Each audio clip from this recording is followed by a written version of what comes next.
Hello, everyone.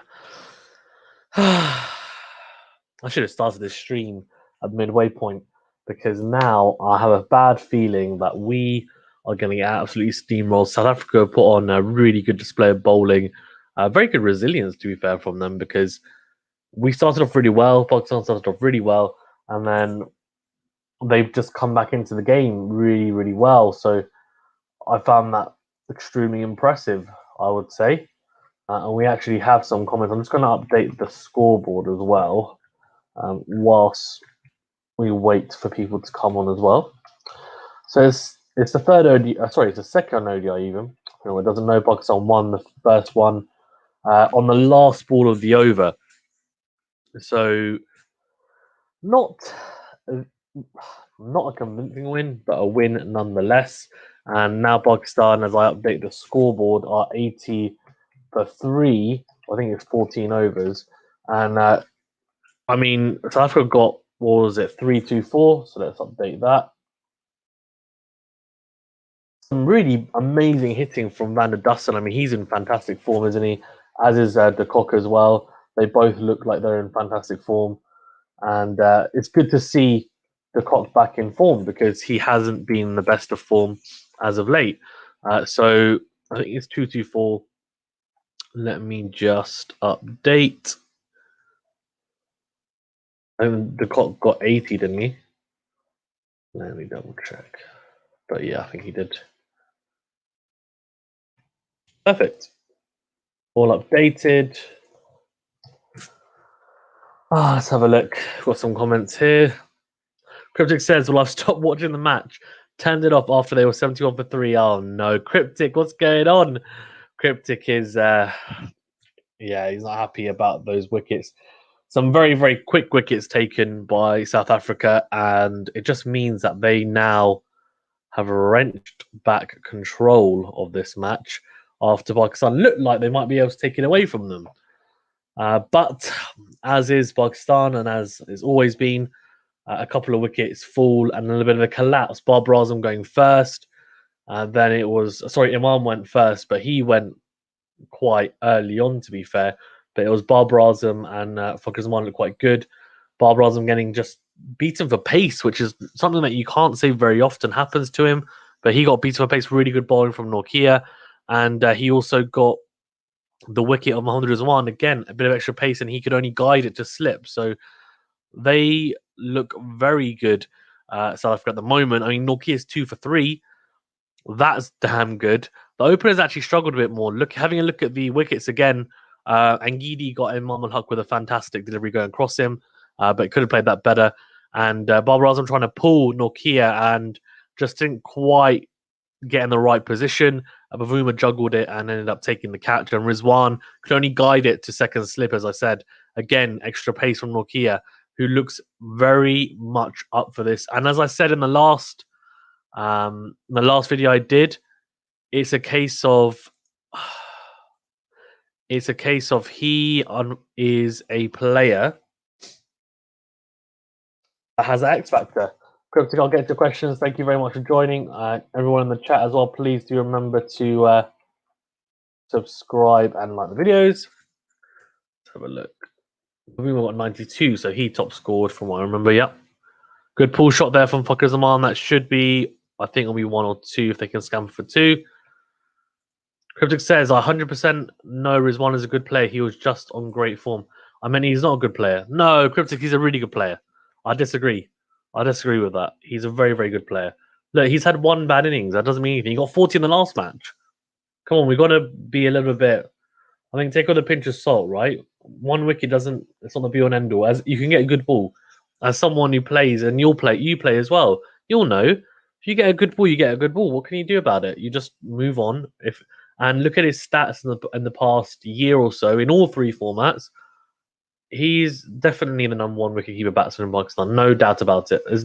And if anyone says to me, Safraz, I'm sorry, but in the current climate, Mohammad Rizwan is better at the moment with the bat and especially with the gloves. So I strongly kind of disagree with you, but Cryptic, I think we got to be careful as Pakistan fans to just realize we don't want the selectors to chop and change really regularly.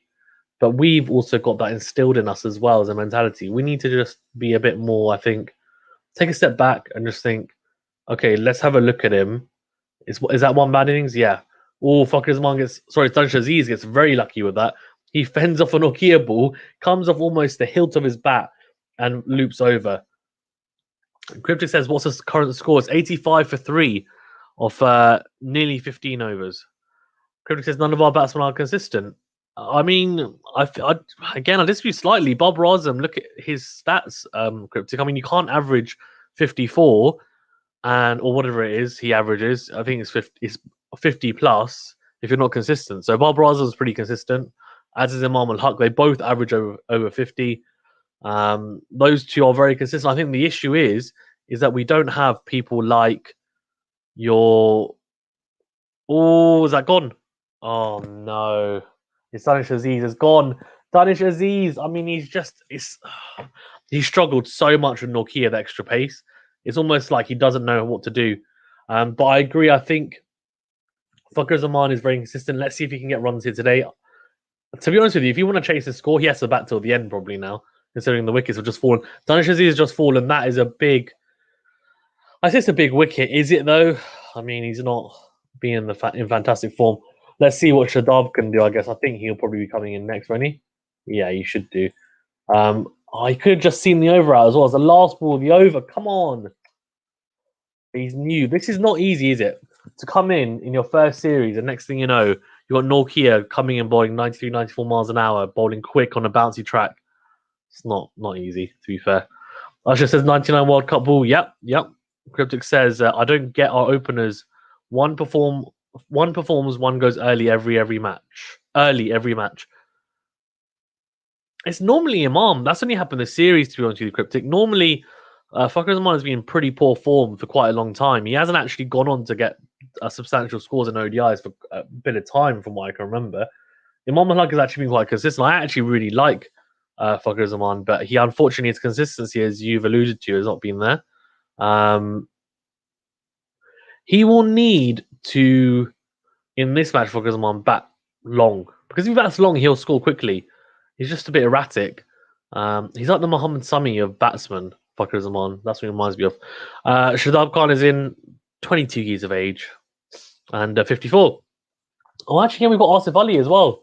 He's not even come in. It's Shadab next. So they don't see Asif Ali, I don't think, as a... Why is Asif Ali in the side? Did someone explain to me why he's in the side? Because that was a shocking shot in the first match. And I don't think he should be in the side anyway. I'm not just basing it on one shot. I'm basing it on his whole career. That's a really good delivery, by the way, from Nokia. And it's very similar to the first ODI. Very, very similar. Again, it's rising on him. He's bowled very tight into the body. Just that 4-stump line, very, very tight. And just back of a length, a bit shorter. Yeah. That just says Danish gone too. And Cryptic says, good shot there from Shadab straight down to third man off the back foot.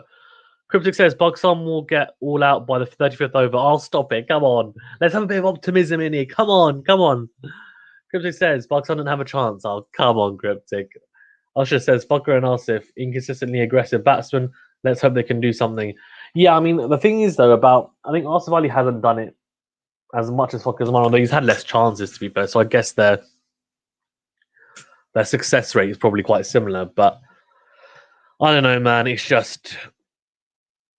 It's a bit of a nightmare, if I'm being honest with you. I'm trying to think who would come in, and I wouldn't want Haider Ali in there. You could put Safraz in there, maybe, if you want. Stability, I don't know.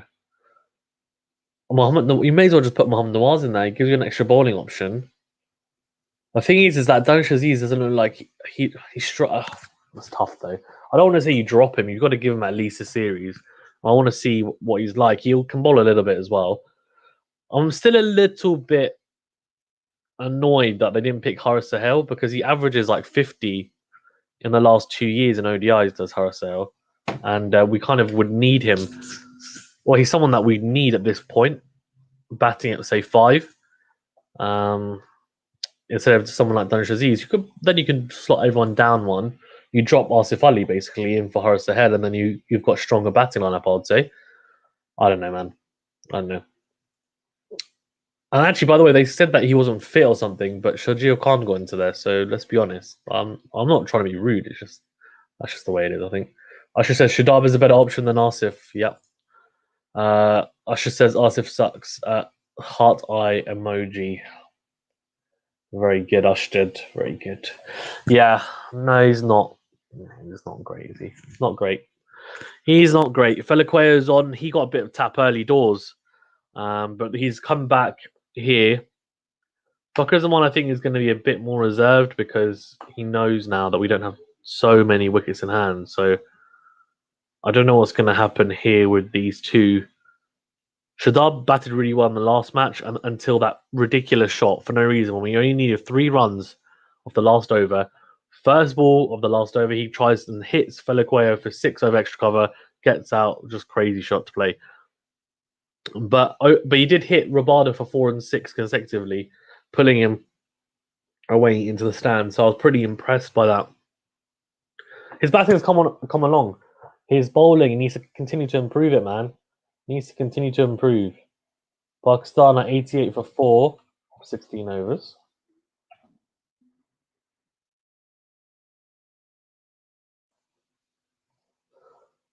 Cryptic says Afridi is coming back from retirement to play the T20 World Cup. Cryptic, he wouldn't get into the side.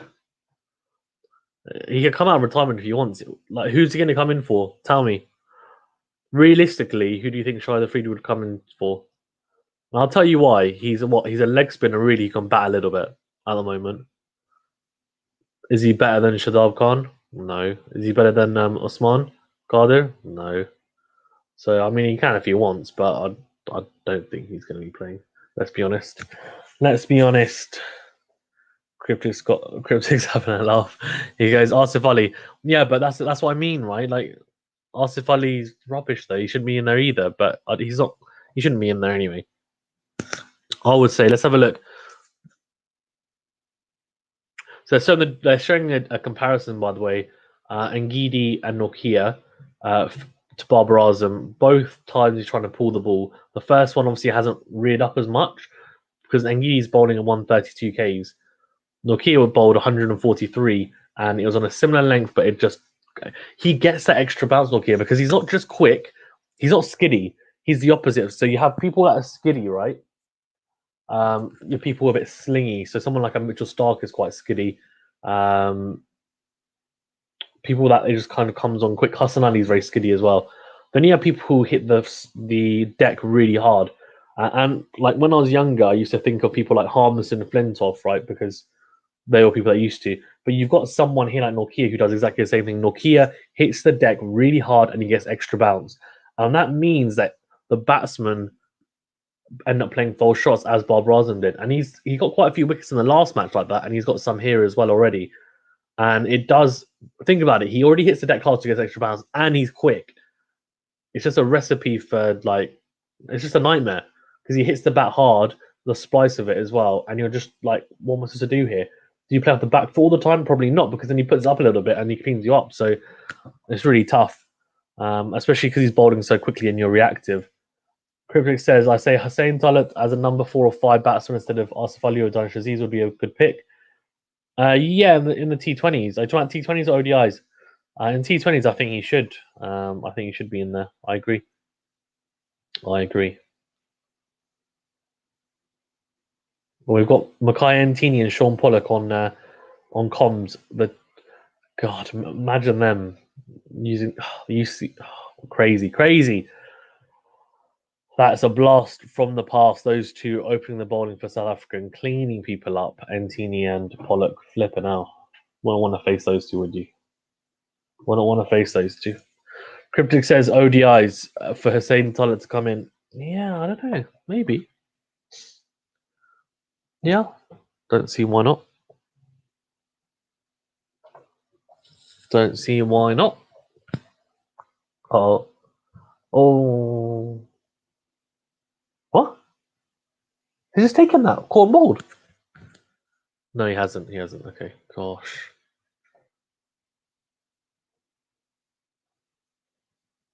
Are they checking it?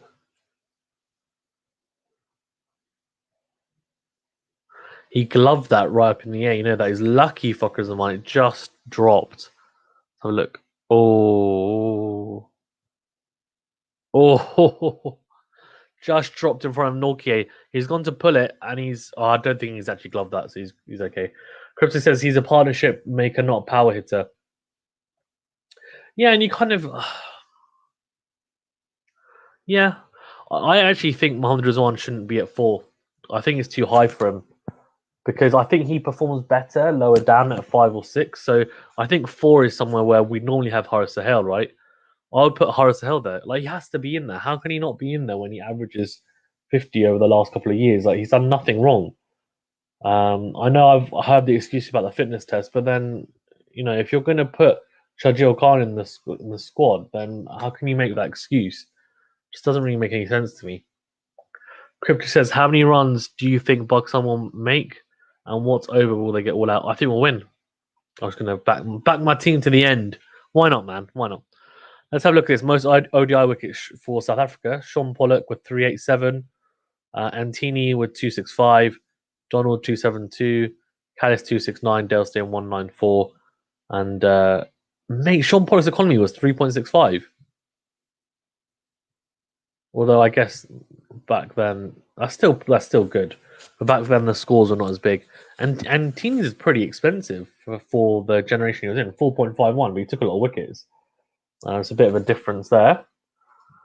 Cryptic says, I say 220 and the 40th over. You know what? Realistically, that's probably not a bad prediction, Cryptic. It's probably not a bad prediction. Although 130 in the next 23 overs. I'd hope we'd. Actually, no, will we get more than that? It might be around that, to be fair. That's maybe 250. Good pull shot straight to point, though. Shadab looks pretty good batting wise. You can tell his confidence is there for sure. And he's very good between the wickets as well. Very quick between the wickets. He's such a cheeky chappy, isn't he, Shadab Khan?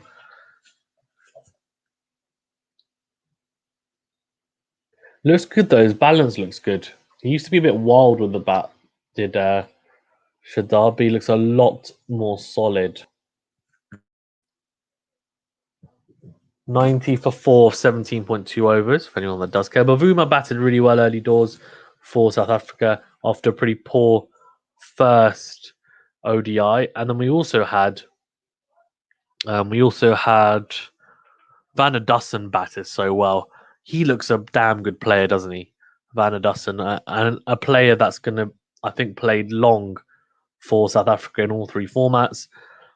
And you also got David Miller, who came good once again. He seems to have hit a bit of form in ODIs recently and in T20s. And that's good to see because he's someone who's very talented, David Miller, but he's unfortunately been pretty inconsistent, especially in T20s. But he scored some runs and now he's also done. Oh, he's also now got runs. He averages 40. Oh, he just got hit there, I think. So Ngidi has gone to throw it at the stumps and instead he's hit Shadab on the arm. That's going to hurt him. Cribbler says there's 33 overs remaining. Yes, there are. He says Shadab Khan, could Shadab Khan be Pakistan's next Babar Azam? No. Yeah, that's going to hurt, him on the lower back. No, he won't be, Cryptic. And he's like, sorry. But as a bowler, if you just want to hurt him, he's probably like in his head, he's like, yeah, great. Now, I've wounded him. Shadab Khan his batting has improved, but he's not going to be anywhere near the level of someone like Babar Azam, in my opinion. Could prove me wrong, but I would like him to be someone who bats at 6, as he's doing at the moment, and he bowls at least 6 overs in an ODI. At least 6 overs. Because leg spin is really useful in ODI. Sorry, in ODI and T20s even. And in a T20 stuff, he doesn't bowl that often nowadays, but he needs to. If you remember him in the T20 and T20s, he was actually, I think, at one point, and I could be wrong, he was the number 1 T20 bowler in the world. You know that, right? internationals at one stage. Shadab, I'm pretty sure. Could be wrong. Pretty sure. And he also bowled really well, obviously, in the Champions Trophy for us in 2017, which is 4 years ago. So he was 18 then. And he was bowling really well then. So this is my point. Like, he should have got better. His bowling is kind of just stagnated. It hasn't really got any better. He needs to improve on it because he could become a very, very accomplished all rounder. And you don't want to be someone who has the capability of being a game changer with battle and ball, and then you just pigeonhole yourself into one discipline. Oh, I'm just going to be a batsman. I'm just going to be a bowler. No, he's got both. Like, work on both. He's got a long way to go. He's only 22 as well. Cryptic says in the future. Cryptic says Fakhar Zaman is a baseball player, Imam is a tennis player, and Asif Ali is a hockey player. Lol. Asif Ali, a hockey player, I can get on board with. Fakhar Zaman at times can look like a baseball player as well. Imam al Haq, a tennis player. No, not Imam al Haq is pretty. He's pretty traditional in the way he plays. If I'm being honest with you, he's pretty traditional. He really is. And yes, he can score slowly at times, but I think on the whole, he will come good. His average is very good as well. And at the top, you need that slight anchor. And if you're going to have someone like Fakhar Zaman alongside him, then I guess the way that he plays is almost ideal. I'd like him to go slightly quicker. How he batted in the first ODI was perfect for me. That's how I'd like him to bat all the time. And that would be ideal. Nokia is, by the way, he's bowling phenomenally. 3 for 9 or 4.2 overs. Unbelievable stuff from him. Batting really well. Sorry, bowling really well even.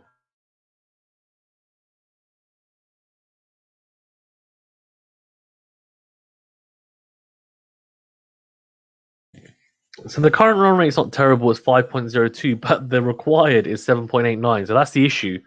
That obviously South Africa getting that huge score of 342 on what looks like a pretty flat deck, it just means that. Oh, hold on. Oh, Fakhar Zaman not in control of that pull shot. So Fakhar Zaman has slowed down a lot. We've slowed down a lot. We need him to pick up the pace again. Cryptic says that Hafiz should play another 3 years. He will probably in T20s. But no, he's not an ODI player for me anymore. He's now specialized, which is perfect. When you get to that age, I don't think he should be playing more than one format anyway. And T20s is perfect. It's less strain on the body, and he obviously is one of the best T20 players around for the past 2 years. So why not? Why not, right?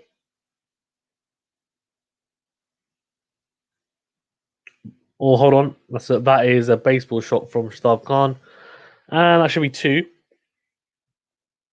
He's played that not too badly, Hashidab, and he's obviously saying I'm going to play Nortje. If it's short, I'm not going to shy away. A little bit out of control, but gets 2 runs for it. I mean, Mohammad Hafiz is going to be really vital, by the way, to Pakistan's chances in the T20 World Cup, because if he doesn't bat well, I doubt we will get to semi-finals even. But let's see. 95 for 4 here, and I don't know. This is a difficult. It's just not great, is it? It's not great. I'm not super happy with how we're doing at the moment. I think we could be playing a lot better. And come on. Oh, good little shot there from Shazab Khan. Just flick off his pads and runs it down. I'm very interested to see as well how these two go. Can they build a partnership? Because obviously we need them to, but are they capable of doing it is another question. Especially someone like Fakhar Zaman, who hasn't batted very long for quite a while, I think, really. As an opener, when is the last time that you guys can remember Fakhar Zaman batting a whole innings? And if you know, please do let me know, because I don't remember the last time that Fakhar Zaman batted an innings. Don't remember, genuinely. I couldn't tell you the last time that Fakhar Zaman batted an innings.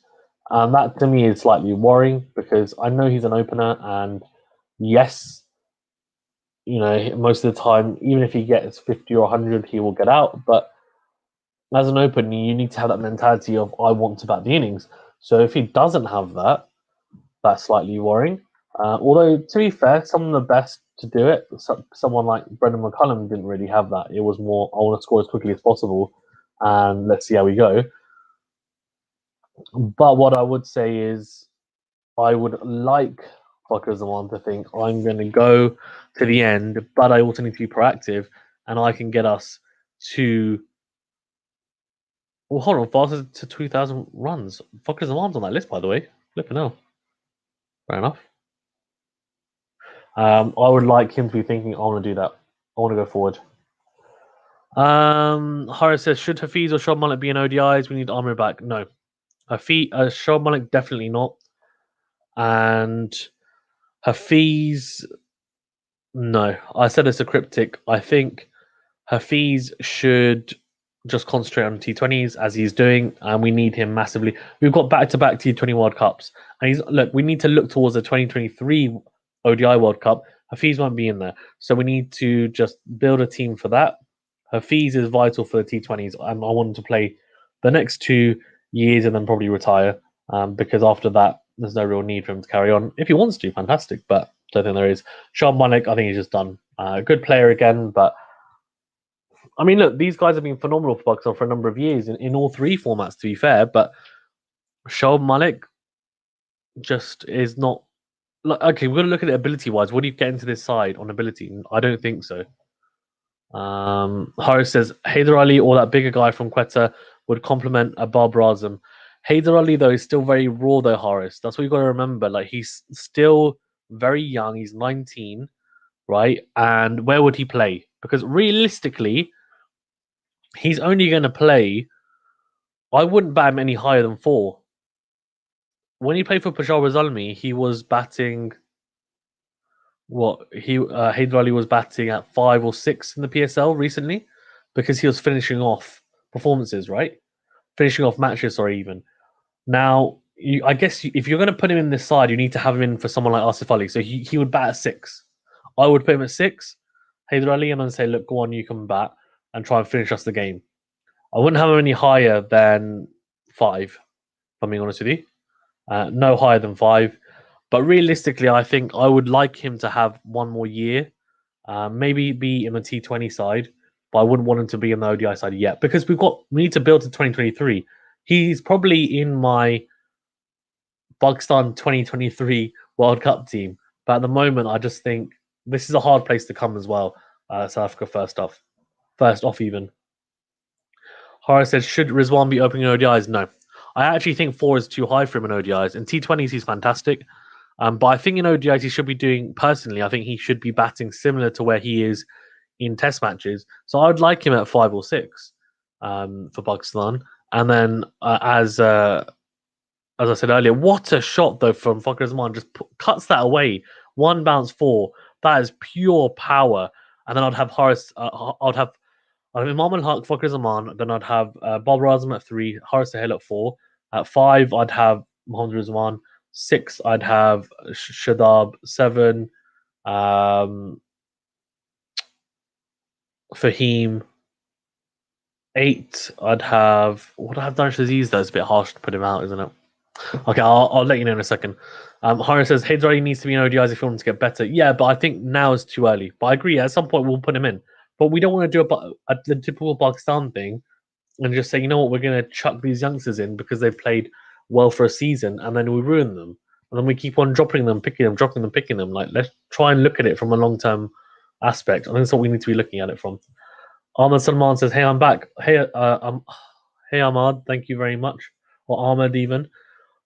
Thank you very much for joining. Ahmed, Haris, Cryptic, thank you everyone for joining. Please remember to like the video and subscribe if you haven't. I think everyone's subscribed, but please remember to like the video. It does help.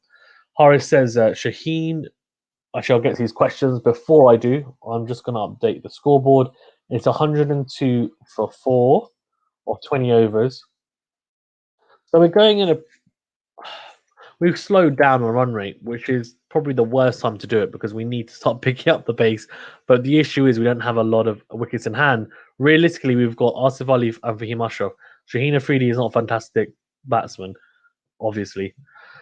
Horace says Shaheen has one bad performance and people are criticizing him.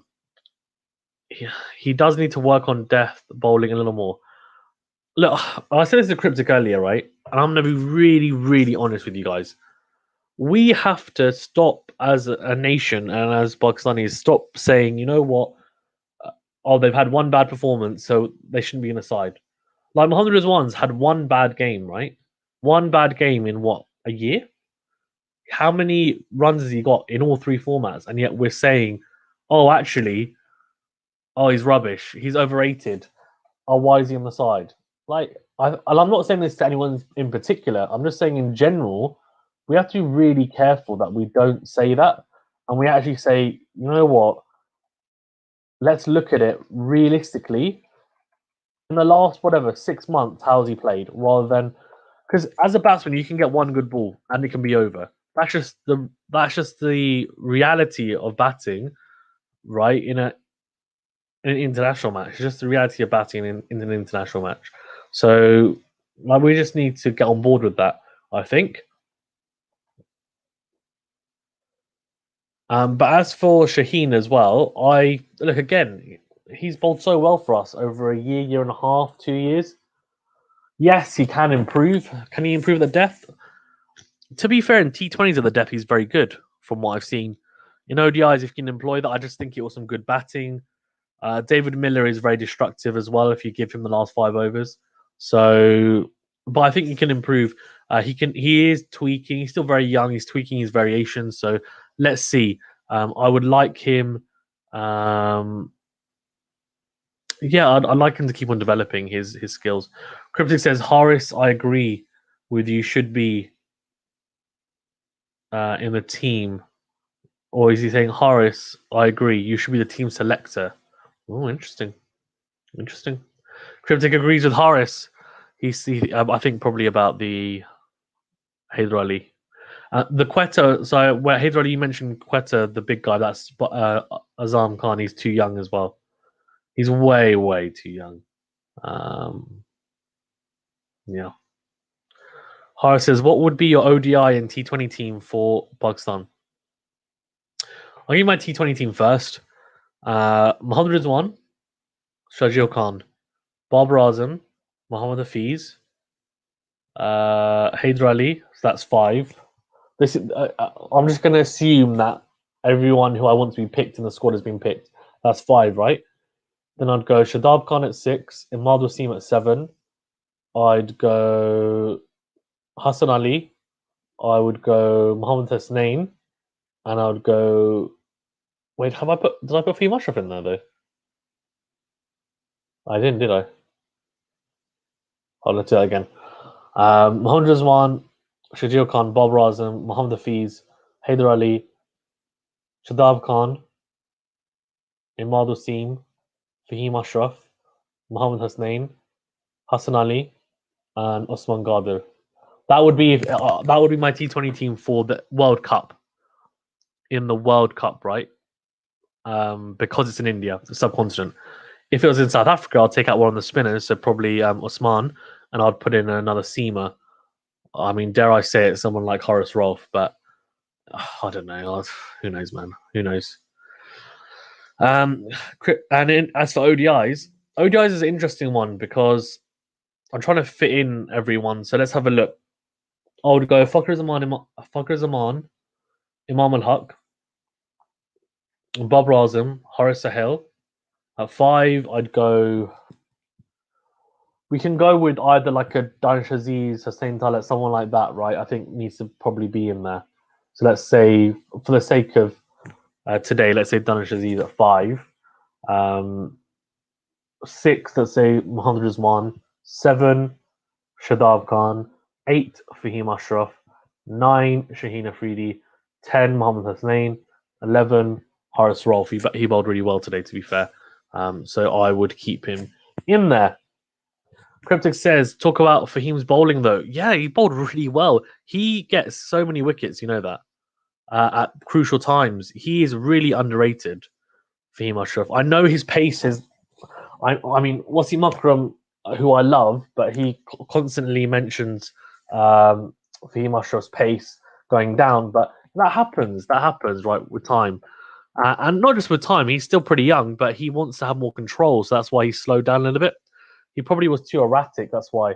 But let's see. Let's see. I would like him to be slightly quicker if he could, but I don't know. Guys in the chat as well, thank you very much for joining. Please do remember to like the video and subscribe to the channel if you haven't already. I really appreciate it. But yeah, Fahim's bowling was pretty good.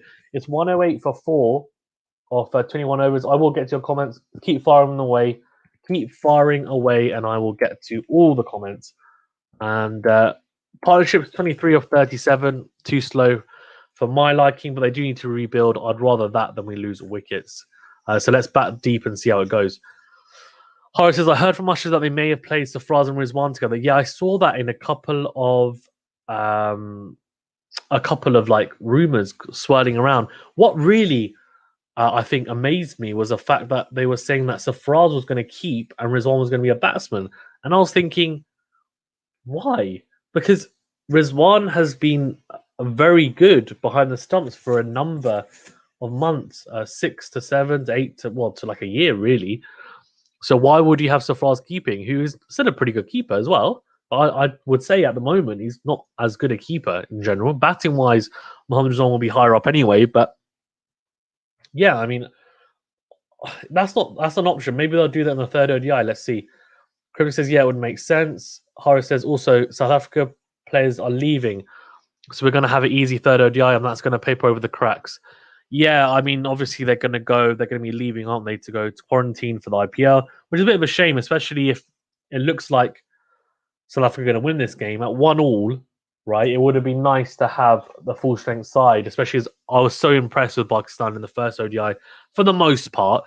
Yes, I nearly had a heart attack doing the live stream because we took it so close, but I think the fact that we won an ODI, the first game away at a full strength South Africa side against Rabada, Nortje, etc. You know, Bob Razan, Huck, Shadab, Mohammad Rizwan, they all chipped in. And bowling wise, well, some good performances as well. So I was quite impressed overall with how we did. Crypto says, what do you think of Aga Salman? Yeah, he's decent. I mean, he's in and around the squad, isn't he? So I don't know. Maybe he'll get a chance. I wouldn't be surprised. Interested to see how he does. Fakhar Zaman, by the way, is 37 or 54. That's way too slow. Surely. I don't know, man.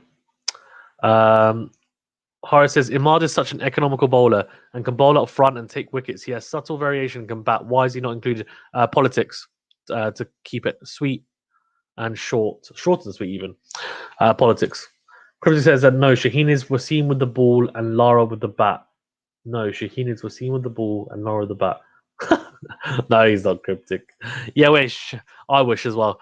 Horace says Shaheen has been one of our best players that is respected worldwide. Also, people are saying he shows no aggression in internationals and saying he only shows aggression against his own in the PSL. You know what? Why do we love hating our own? Why? You know, he doesn't. If you watched him in the PSL, anyone that's watched him in the PSL, because I watched the whole of the first half of it this year, he wasn't being super aggressive. He was actually having a laugh with most of the players, right? Like, come on, let's be a bit real rather than creating rumors for no reason. Very good player, very good youngster. Seems like a really nice kid as well. So let's get behind him. He's Pakistani. Let's get behind him. Crypto says we need to drop Fahim. What? Crypto, are you saying to drop Fahim Ashraf? Are you serious? No. Fahim Ashraf is the best seam all-rounder we have in all formats. I disagree. I strongly disagree. Asif Ali, 100% agree. Danish Aziz, I mean, I haven't seen enough of him. I would like him to have another series after this as well. But Fahim Ashraf has been so good. I completely disagree. I would say he's getting up there as one of the best seam all-rounders. He's not there yet, obviously. He's nowhere near your Ben Stokes, your Hardik Pandyas, etc. But he's getting towards that level, and he's had some fantastic knocks, not just in ODIs, in Test matches and T20s. And he can bowl like he's really tidy. Like, I disagree 100%. I disagree with Fahim Ashraf being dropped. Why? I just no. Sorry, Cryptic. You know I love you, but that's just no. Don't agree. Horace says these Twitter trolls are weird. Fair enough. Cryptic says, I swear Fazan 2 months ago, fucker was in that squad. Yeah, he's in the squad. I just don't think he got picked. Horace says, you're right about them being young. The young Indian debuts have more experience on our 30-something, such as Surya Kumar Yadav and Krunal Pandya and Akshar Patel. Our ones are young. That is true. Venu, how you doing? I'm good. Good to see South Africa on top.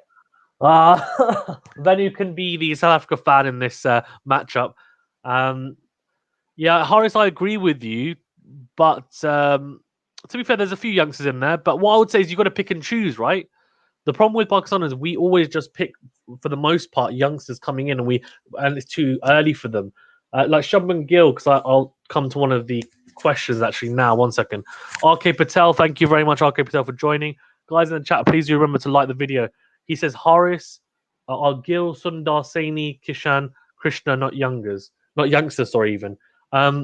Yeah, so they're all pretty young. So what I would say to that, and to caveat it, is, I'm going to be really honest with you guys. As a Pakistan fan, India are up here at the moment, and Pakistan are about here. So in India are at a lot higher level in terms of their skill and just depth of talent than Pakistan currently in this current generation. So if we're going to bring youngsters in, we need to be very, very picky with it. India have more scope to take more risks because their guys in the team already are, like, realistically, they're better. That's just stats don't lie, right? That's just the way it is. So that's why I think they're able to do it. But also you have that mixture of, as Horace said as well, the slightly older ones. So I think there's a mix there, which is good. And it should be based on domestic performances and not just maybe in 1 year, but after a couple of years. Cryptic says he needs to bowl consistently 135, 130. But why? But Cryptic, why does he need to bowl fast? Venu, I'm going to ask you, as a neutral, Fahim Ashraf, Cryptic said that he should be dropped. Oh. Now, you've watched quite a bit of him. What do you think of Fahim Ashraf as a neutral? Would you have him in your team? No, I'll have him in my team. I think the fact he provides with the bat and ball, I think he offers a lot for Pakistan, so I'll have him. I agree. I agree. Team. I think that's 100%. Enough said, to be honest. I agree. And they put a stat up. He's on the list of fastest to 2,000 runs. His average is 45.45, which is a really good effort from him. Yeah. Fuckers him on 45. Yeah, 0.45. Damn. Yeah, quality. To be fair, we said he's inconsistent, but he's still got a damn good average. Fastest 2,000 runs. Hashim Amla obviously up there. Zahir Abbas is up there as well. Kevin Peterson, Babar Azam, Jonathan Trott, Shea Hope, Viv Richards, Shikhar Dhawan, and Greenidge for West Indies. So not a bad list to be a part of. Good shot there from Fakhar Zaman. He needs to start picking up the pace here. Let's see. I'm just going to get through some of these comments because we've got quite a few, Benny, and then I'll come to you as well. So yeah, I don't think pace is everything, Cryptic. It's more about consistency. Not now the best bowlers ever. Look at McGrath, and yes, of course, Fahim Ashraf is not McGrath, but what I'm saying is that you can have control and not bowl wheels, and you can still get wickets. Harris says Fahim Ashraf has had a change in form. Last time I saw him in England before the World Cup, he was expensive. Look how it's changed. 100%. Thank you, Harris. Agreed. He says, what's happened to Junaid Khan? I don't know. Just fell out of favour, unfortunately. Cryptic says, where will Safraz field though? At slip. That's what I'd put him at slip, right? Wicketkeepers at slip. Harris says, how do you know it's politics? I haven't seen any news on it. I've heard about it from some sources. He's not been happy. I think he was expecting to get the captaincy rather than Babar Azam because he was captain of the under-19s in the World Cup. And he was also captain. Was that a good pull shot? Or doesn't quite get all of it, Fakhar Zaman. So I think he was expecting to get a leadership role, probably to become captain. It hasn't happened, and I think he was a bit unhappy with that. There's a few other issues as well, I think. Harris says, I love Shaheen Afridi. It's just trolls on Twitter. Yeah, that's fine. Harris says, I used to love the Imran Nazir. I used to love the Wasim Akram Imran Nazir battle at times. Charles, thank you very much for joining. He says, hey, Fazan, looks like the game is done and dusted already, or is it? If these two come back to the 40th over, Pakistan might still have a chance. So a Jal, and it was actually Sardar, where's Sardar? But my OGs were saying, "Oh, Pakistan, you need to run a ball. It'll be easy the first ODI," and they saw what it's like to be a Pakistan fan. That it's a roller coaster. Then I'm going to go to you before going to the rest of the comments. Of Do course. Pakistan have a chance? Yes, they do. You know, I think if one of these get 100, a big 100, they have a chance. Although they're at the halfway stage and they're well behind the required run rate, but who's still to come for Zan? Realistically, we've probably got two more batsmen. We've got Fahim Ashraf, who can bat, obviously, and Asif Ali, who, if I'm being honest with you, he'll either come out and blast a quick 40 or he'll get out early doors. Mm-hmm. No, I agree. Yeah. I think. But, go on. Oh, they've got a. Yeah, I think South Africa favourites from that one. Yeah, 100% favourites. But let's see. I'm hoping that we can at least take it deep. Horace says, I don't like misplacing charge, though. Oh, who knows, man? Who knows? Cryptic says, we should also drop Barber and let him rest for 6 months and find a number 3 batsman. Stop it, Cryptic. He's trolling me. Sundar Lal says, whom you missed? Sundar, thank you very much for joining. Is this Washington Sundar's dad? No, I'm joking. If you are, though, can I get Washington Sundar on for an interview? Thank you. Cryptic says, I think Venu supported South Africa because Sri Lanka have not been top 6 in team ranking for ages. Lol. Cryptic is taking it to heart. Cryptic, Venu loves Sri Lanka. Don't troll him. Oh no, nothing's. I don't take things personally. Sundar says Gill is far better than KL Rahul. In what format? What format, Sundar, do you think he's better than KL Rahul? Because if it's an ODI, I disagree. If it's in test matches, yeah, I agree. Bizarre. Stop it, Venu. You're in front of me. You're way in front of me. Don't say anything. And yeah, if it's ODIs, no. KL Rahul was really good in ODIs. I re-rate him. Even in T20s, I mean, KL Rahul's got a very good, very, very good record. Test matches, 100%. I mean, it just depends what format. Let me know. Let's have a look here. Oh no, is that out? Is that outside leg? I think no, that's pitch and line. That is plummeting. Oh no! On your bike, mate. Sweep it. This is gonna be a thrashing, isn't it? Oh, they're gonna review it.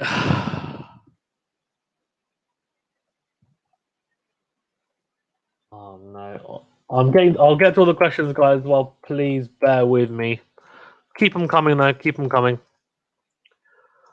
Cryptic says India's B team right now will probably challenge Pakistan's team. I'll stop it. Stop it. Don't say that. Probably they might do, to be fair. And says, but India's D team will beat Sri Lanka.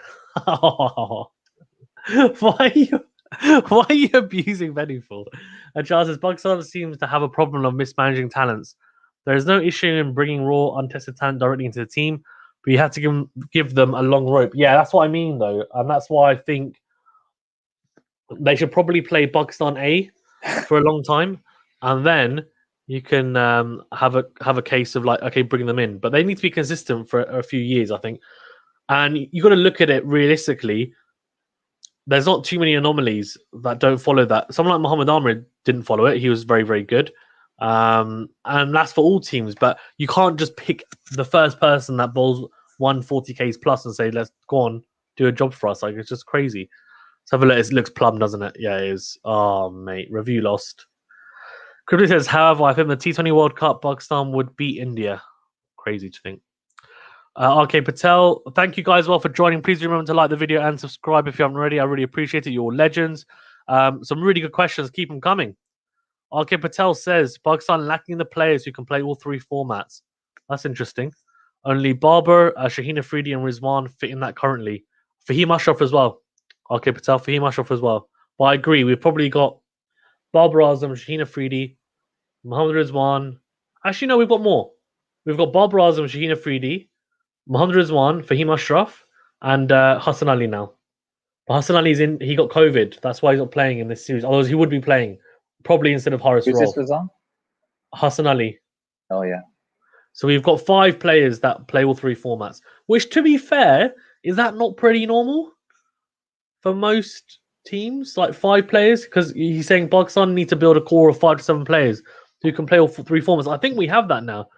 So we've got an all-rounder that will play all three formats. Obviously, the captain and star batsman Bob Razem, Rizwan, wicketkeeper batsman, and we've got two bowlers in Hassan Ali and Sheen Afridi. I think that's fine. I think it would be nice to have more, but what I would say is that nowadays, cricket's become more specialised, and you can just be fantastically good in one format. You don't need to transcend.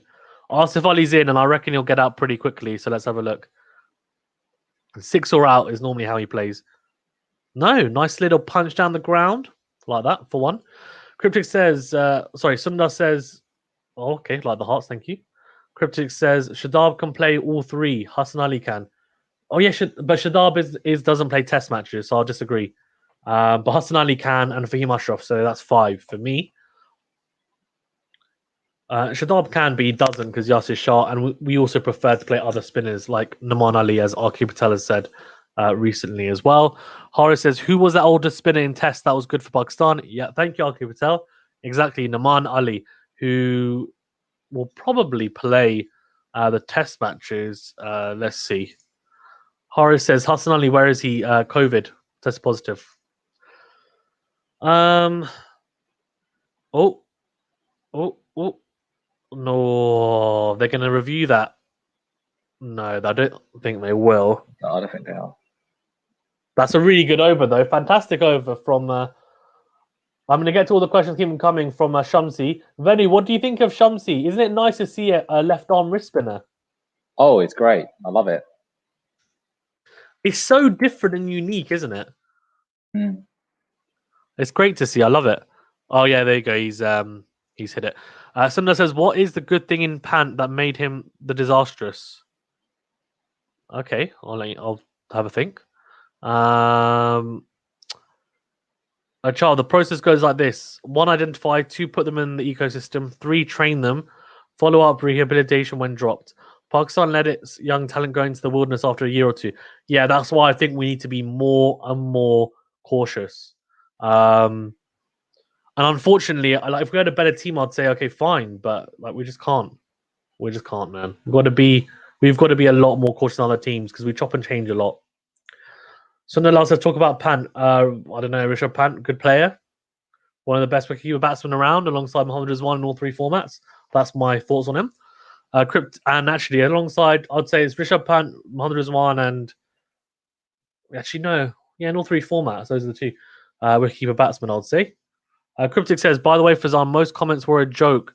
Barbara Fahim should never be dropped. 100% agree. RK Patel says, I hope Shadab Khan scores 60 to 70 at least. Me too, man. Me too. But then he's gone. He's gone. So Fakhar Zaman now needs to do it. It's Fakhar Zaman and Asif Ali are both in. Shadab gone. LBW, unfortunately, to Shamsi, who is a very dangerous man. He really is. Guys as well in the chat, thank you very much for joining. I really appreciate everyone's support. You're all legends. Please do remember to like the video. It really does help. And subscribe if you haven't already. I think most of you have done so. If not, though, please do so. It does really help. Venu.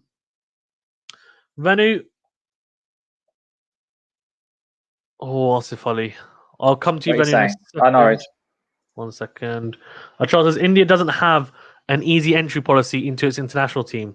However, once you're in it, you stay with them for the foreseeable future. The core group of players is limited, giving them a chance. Yes, exactly. And that's what I'd like to be the case for Pakistan. I think India have actually been a bit more flexible with that in the recent T20 series, but it's because they can, right? Like they've got a good enough team. It's just simple. And they are good enough to be able to get away with it.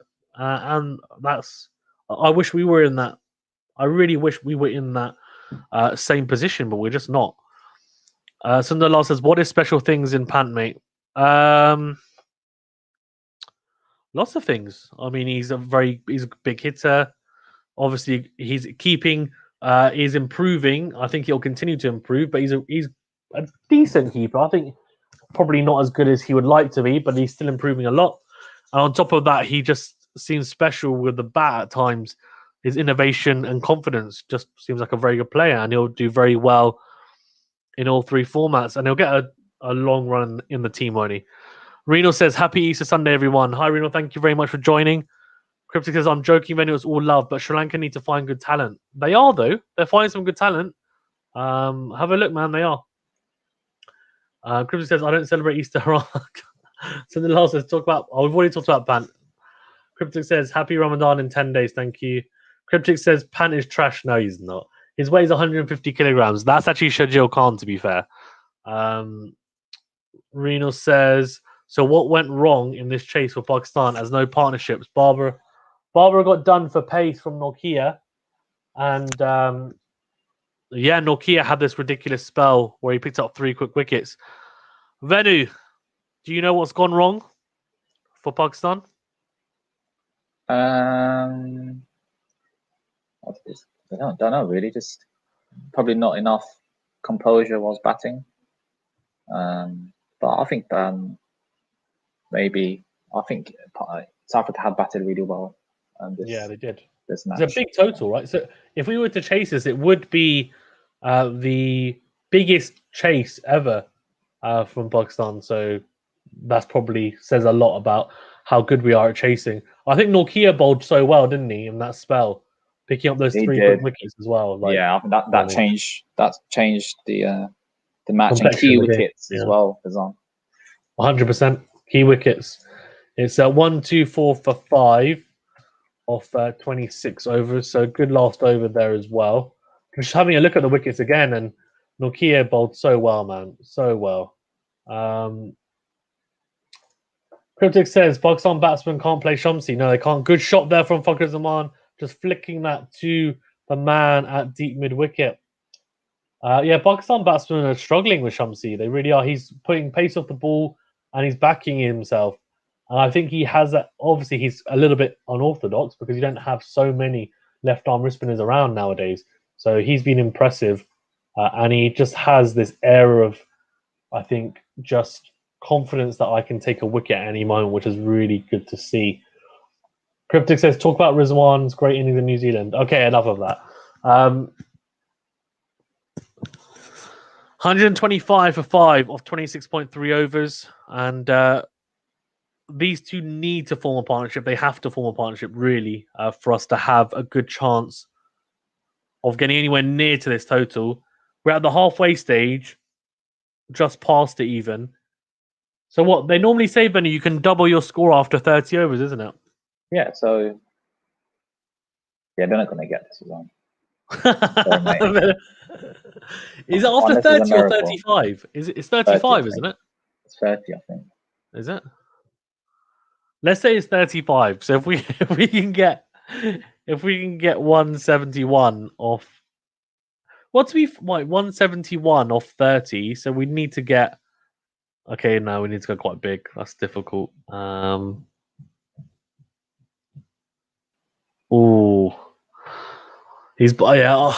batsmen are really struggling.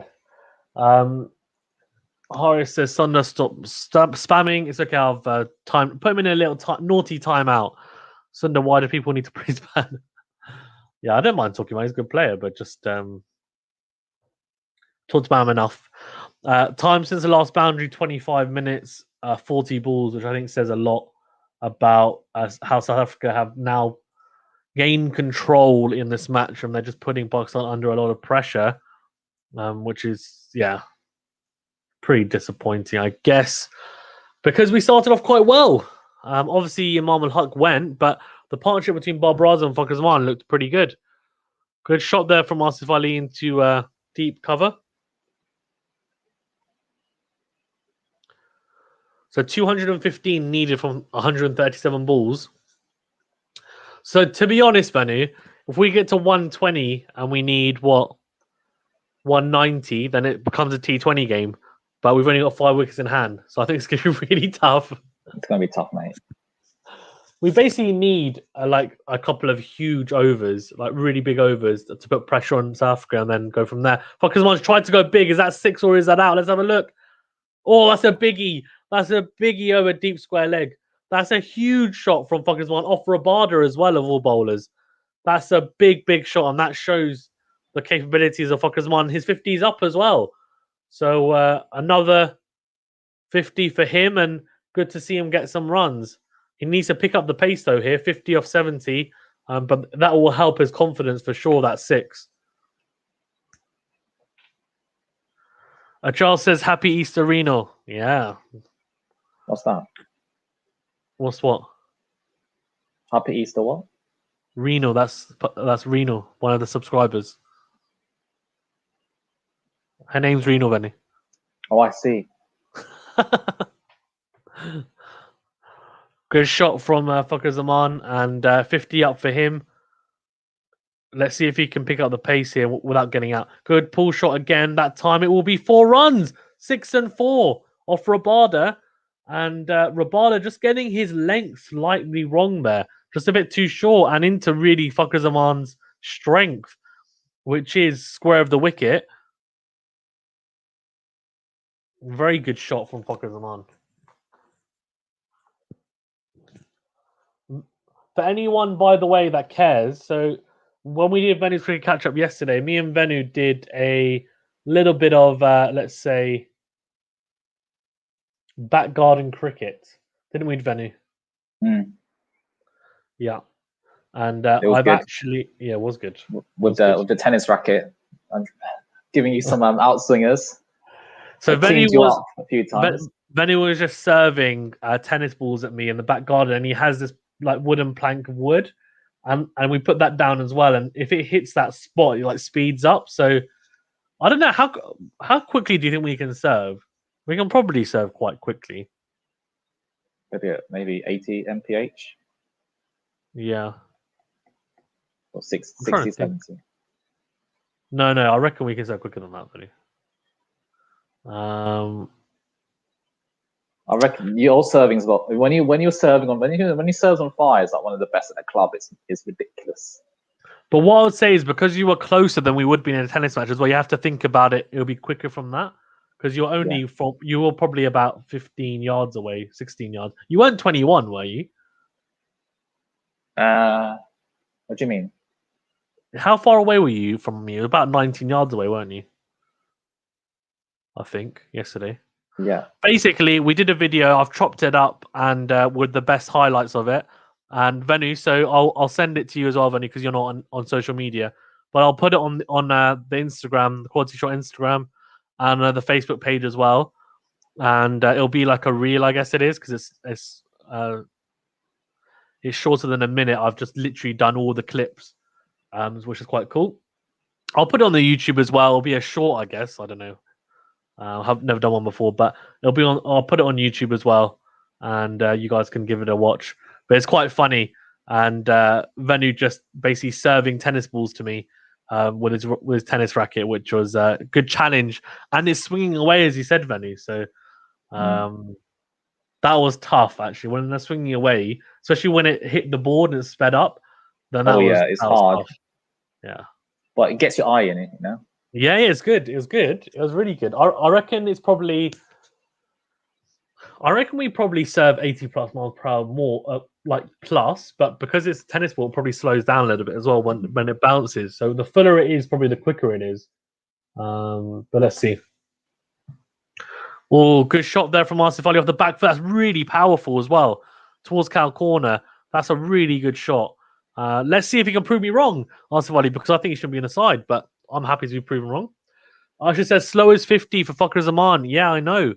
Surprising, right? But in a way, I'm not. It's crazy because normally I would say that's really good because it shows that he's got good discipline and he's able to actually adapt, right? A lot better. But unfortunately, I would just say that in this scenario, you want him to go quicker like he normally does, and he's done the opposite, which is a little bit frustrating. But let's see. Hopefully, he can catch up. I wouldn't be surprised. Let's see if hope he can stay in long enough to do that. I just said I'm going to go watch it. Please put it on YouTube. Yeah, I will. I'll put it on YouTube. The batting. Usher says I liked your Simon Hughes-esque batting. Thank you. And I will update the score because I'm being told to do so. It's 144 for 5 of 28.4 overs. That's a really good shot from Fakhar Zaman. That's 4 runs. So I may as well just add that on. 148 That's a very good shot, and I'm hoping this is going to be the start of a little bit of momentum for Pakistan. These two are starting to form a partnership. I That's such an insult to me. I should say it's like Simon Hughes. When you like Simon Hughes, I'm not a fan of Simon Hughes, so I'm gonna. I just find him really annoying. But let's see. I guess I'll have to take it because he's on TV. Sundar says, "Hi mate, good evening. Good evening. Do you think that Virat should open in T20s?"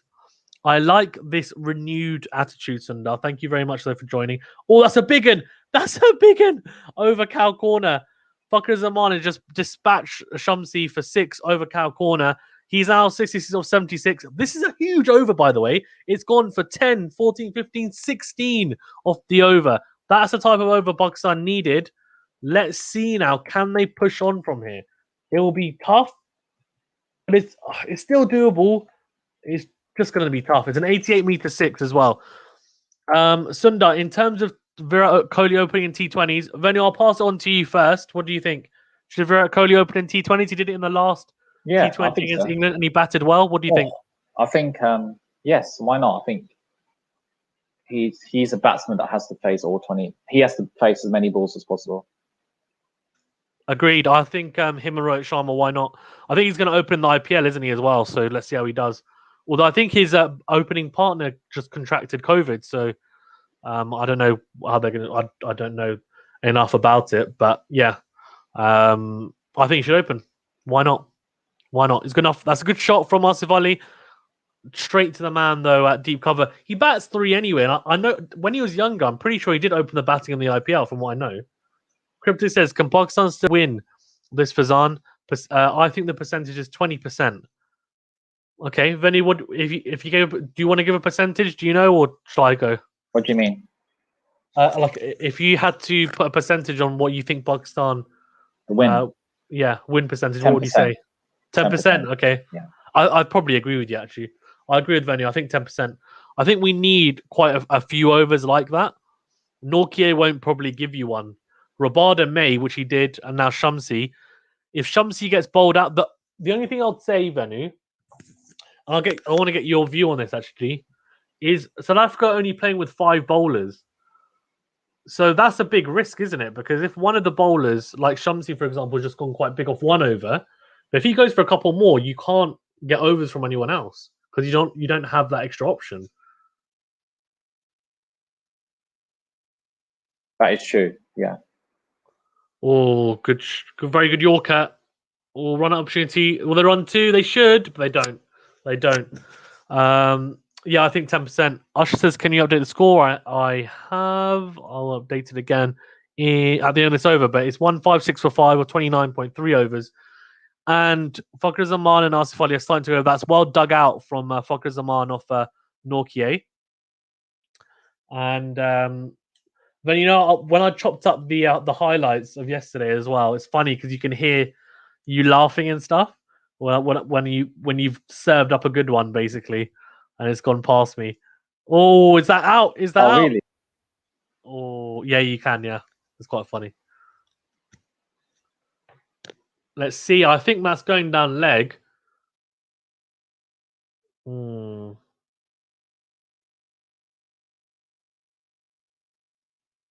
have a look. Oh, it's a back of a hand slower ball. Really clever from Nortje. It's too high. Too high. Charles says Pakistan can target Shamsi and Felaqueo, but they have to stay in there for coming close to it. Yeah, I think we need to dig in, but also just you've got to. It's so tough, right? Because it's easy for us to say it. It's hard to do it, but they need to really stick in there and dig in and say, we're going to bat till the end, but we also want to make sure that we're going at a decent rate. You have to, as I guess the child is alluding to, you've got to pick and choose your bowlers that you want to attack. Look at Fakhar Zaman. Oh my God. If you look at him, the fuller delivery, he's not really using his feet there. It's kind of all hands. He's not the most attractive batsman to watch at times, but through the leg side he is because he's very explosive. But he's very strong square of the wicket. You won't see him play many flowing cover drives like a Bob Razam. That's a 30 overs gone, Venu. I don't know, 156 for 5. They normally say you can double your score. If we were to double our score, we'd be on 312. So to be fair, that's only 12 runs off that needed total. Who knows? What are you saying, Kazan? So we said that when you get to 30 overs, you can double your score. So if you were to double our score now, we'd get 312, which is only 12 runs off that target. So what I'm saying is that who knows? Maybe the win percentage is going up slightly in my estimation. Who knows? But I think the issue is the wickets in hand, isn't it? That's the biggest thing. Oh, That is true.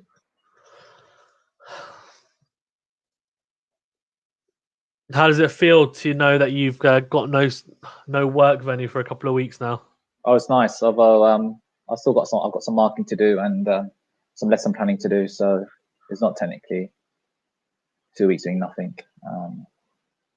But yeah, it's nice. It's nice. I can enjoy the weather, go for cycles, play tennis. It'll be good. Agreed. Cryptic says required is 9.3. If they don't keep to that, the first 3 overs after the break, I'm going to stop watching because they have given up.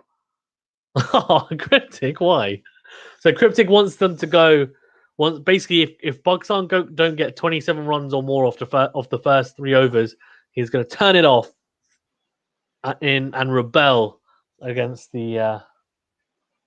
Cryptic says South Africa made 3-4-2 for Zahn. Ouch. Yeah, I know. They did. They did. Oh, 3-4-2. Oh my god, you're right. Not 3-2-4. I was thinking to myself, like 3-2-4. That doesn't sound too bad, and now I'm realizing it's because it's 3-4-2. What's wrong with me? Got my numbers mixed up. It's 156 for 5 off 30. So yes, even if we double our score, we'll be 30 runs short. So I think that now I've tempered my expectations once again. I like. What's the pink significance again? Is it for breast cancer or hold on? I think so. Pink Day in South Africa. Let's have a look. I always forget. It's for a good cause, from what I know. Oh, here you go. So this is the 10th year of the Pink ODI, a concept borrowed from Glenn McGrath's foundation in Australia and adapted for South Africa. It rapidly became a marquee event on the South African cricket and sports calendar. That's because McGrath lost his wife, didn't he? Yeah, very sad. Very sad to cancer. Yeah. Oh, that's a good cause, though. I mean, I would normally say, oh, so this is interesting. So Aidan Markram, who doesn't normally bowl, he bowls a little bit of off spin. They brought him on. This is a chance of Pakistan. He's an off spinner, so he will spin it away from Fakhar Zaman, but this is a chance for Pakistan to attack. I say they take the first 2 balls, and they basically are going to try and sneak in some overs from Markram here, but Pakistan need to say, you know what, we're going to put you back into the shed. I don't mind the first 2 balls being dots, but then after, I think you got to adapt and say, you know what, I'm going to put you away.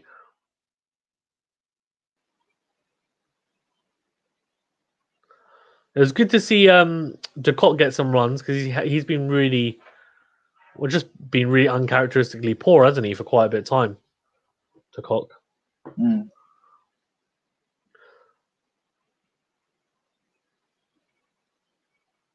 Oh, 3 dots in a row.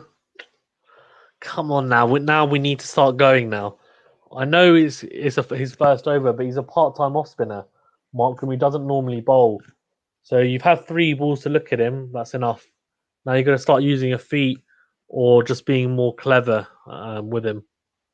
Or let Asif Ali get on strike. He's the right-hander. It's a lot easier for him to play him. That's 4 dots. Come on.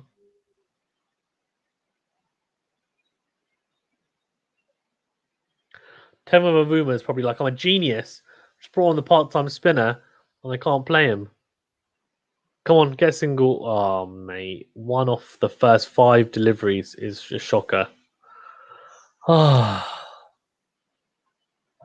So it says, hi mate, your show is good. I like your show. Thank you very much. My question is, what is the future of Pretty Sure after dropping in Australia? I think he'll come back in about a year or so. He had a very good one day domestic tournament, didn't he?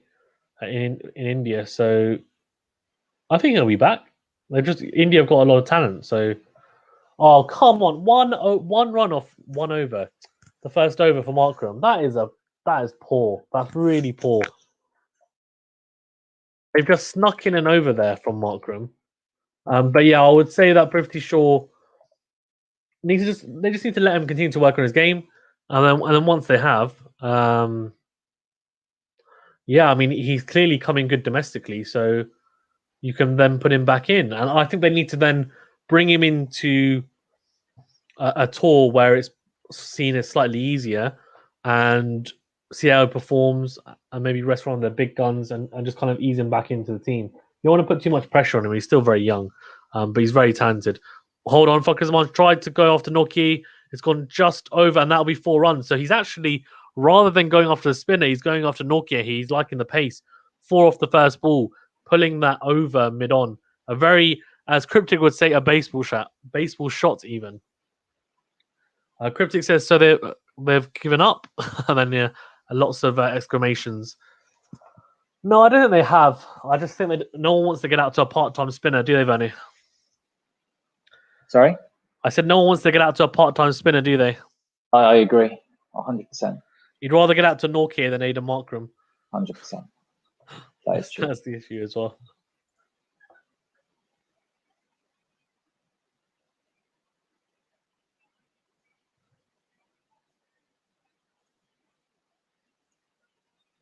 Ooh, 162 for 5 of 31.2 overs.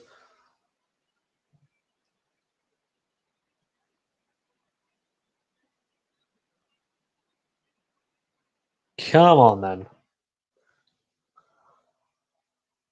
Oh, good. That's a really good shot off his hips. Oh, Swally, but you only get 1 for it. It's a good-looking shot for 1.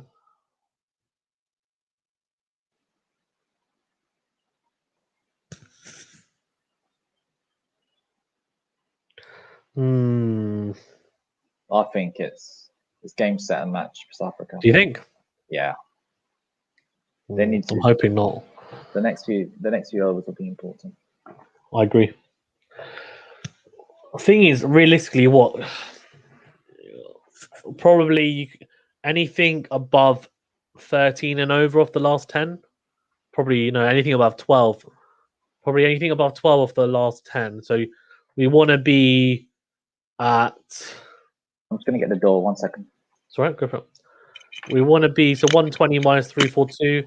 Let's do some quick maths. 232. So we want to be at 232 by the end of this 10. I mean, that's like a minimum 232. I'd say we want to be at 250. That's going to be hard, though. It's going to be really hard. But realistically, you want to be at 250, really. But 232 is like a minimum amount needed going into the 41st over. That's what I would say. Let's see.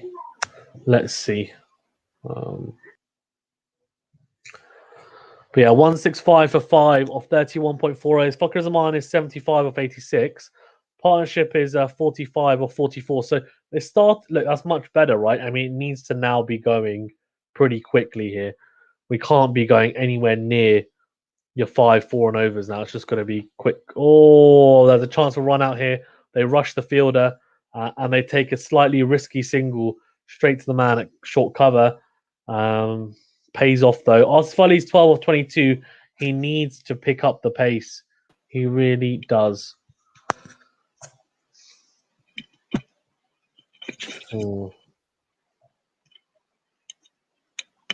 I think if Pakistan win this will probably be the best ODI win I've ever seen Pakistan. Yeah. Can you hear me all right? Yeah, can you hear you all good? The weather's really nice here, Kazan. It is really good. That's a good shot from Asif Ali. 1 bounce, 4 splits the fielders. Just between square leg and fine leg. Good shot. Yeah, it's really nice. Good stuff. Cryptic says, I genuinely think Pakistan have a chance at the same stage. Sorry. I genuinely think Pakistan might have a chance. At the same stage, South Africa were 179 for 2, meaning 9 runs ahead. Yeah, but Cryptic, the issue is that they only had 2 wickets fall at that point. We've had, what, 4? So that's the problem. That 4-wicket difference makes a huge difference because they had David Miller to come in and, Klaasen and Feliqueo. We don't really have that. We've got, after Asif Ali, we've got Fahim Ashraf, and that's it. So if one of these guys goes, it's going to be really tough. But let's see.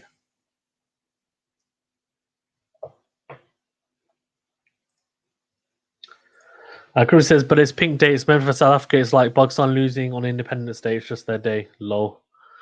Yeah, true. Let's see. Let's see if we can spoil the party, but I doubt it. Markram, they're persisting with Markram. We've got to go after him. Come on. Like, part-time spinner. They should be charging him going into the stands. I know we've only got 5 wickets in hand, but come on, man. Like, got to go for it.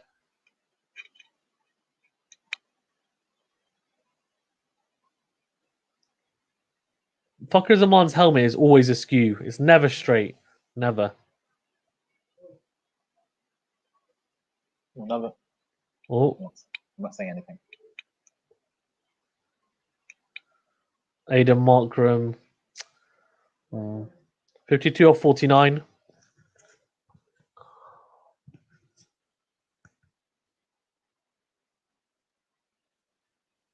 Oh, mate, he's got to go. Like, this is just... Let's have a look. Cool. Good pull shot. That'll be 4 runs. That will be 4 runs. That's a really good cut shot from Fakhar Zaman. 81 off 90 needed. Cryptic says another 4. Yep, another 4. 176 for 5. That's better. We need more of that. Come on. You cannot be letting a part-time off spinner go for less than 7 in the over.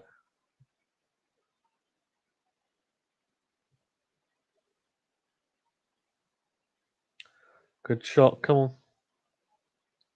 Good shot off the back foot. That will be 1. Cryptic says, Fucker, what a shot. Under pressure, you beauty. What a win. Fucker Zaman has done it. What? What do you mean? We haven't won anything yet. I think Cryptic's getting excited. 177 for 5 off 32.5 overs. 7 off the over. And it'll stick to 7 off the over. I'm absolutely astounded that Aidan Markram's only gone for 8 off his first of these 2 overs, but it is what it is, I guess. 164 for 5 off 32. Pakistan, we need another couple of big overs. They've got to come soon. We don't want to put lots of pressure on ourselves, which is what's happening at the moment. We've got to be consistently getting pretty high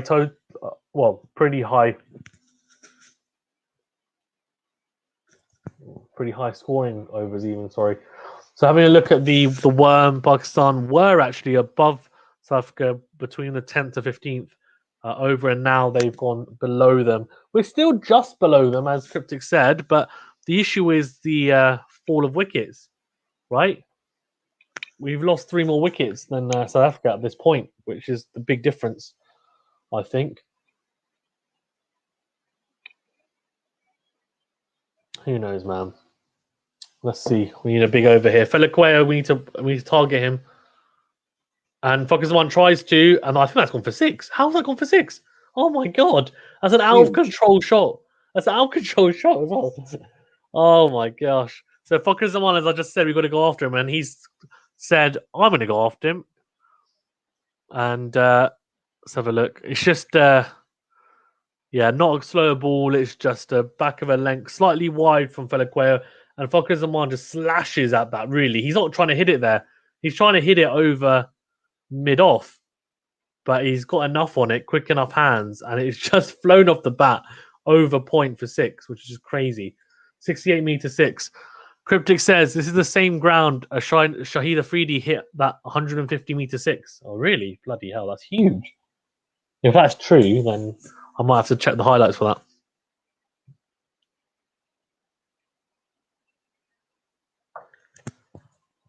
Oh, good shot, but for no run. Come on, we need a couple. So six of the first 2 balls. I think Pakistan will be hoping for at least 12 off this over. But let's see. Good fielding there from David Miller. Very good fielding. Good little nudge into the offside. That'll be a 1.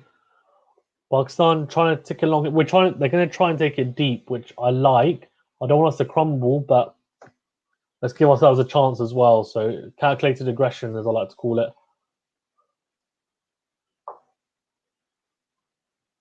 Oh, nice. What do you have for lunch, Benny? Anything nice? I had some pasta. Nice. What type? Tuna and vegetables. It was so nice. Nice. I love tuna. How about you, mate? Your mum makes good tuna pasta, actually. Yeah, very good. Yeah. I had prawn and veggie noodles. Oh, lovely. Good. Oh.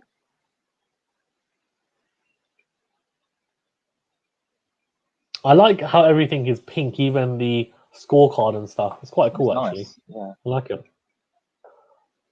Really in theme. And also, no one can complain about a similarity in kits now because they've got the pink kit. Because everyone was saying that you were saying that the kits look almost the same. The South African Pakistan kit. Oh, hold on. Also, he's tried to go big, and I think that's going to be out.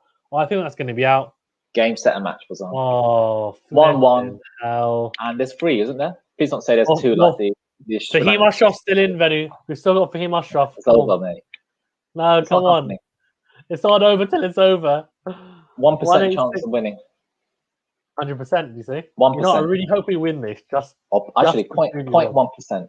0.1%. 1 in 1,000 chance of winning. Crypto says the biggest 6 in cricket ever is at show you the 3D one. It's true, and it was pink day ODI, fair enough. Oh, come on, man, though. Asif Ali, you have not... I mean, he hasn't at all helped his cause in my books, which he probably doesn't care about, but... Yeah, 19 of 27. That's way too slow as well. In the current like, if you're going to go that slow, you have to then go on and accelerate and get a total or a score even. Sorry, and that's not so. Just poor. Cryptic says Asif Ali. Yeah, he says he's officially retired. I know. Talk about it. Talk about it. Talk about it. Talk about it. Ooh, yeah. Cryptic says Asif Ali has left the chat. Yeah, exactly. Yeah, that's him leaving the Pakistan cricket chat. Oh. Guys in the chat as well, thank you very much for joining. I really appreciate it. Please do remember to like the video. It does really help. I think most of you have all subscribed. So again, I appreciate everyone coming on. We've had quite a few new people on as well, which is quite nice. Have we? Yeah, we had quite a few new people on. Yeah, which is nice. And so that's good to see. Fahim Ashraf's in. The average of 13 is definitely not reflective of how good he can bat. His batting has improved dramatically in the last 6 months. So let's see if he can prove it here in this scenario today, because we could definitely do with some big runs from him today.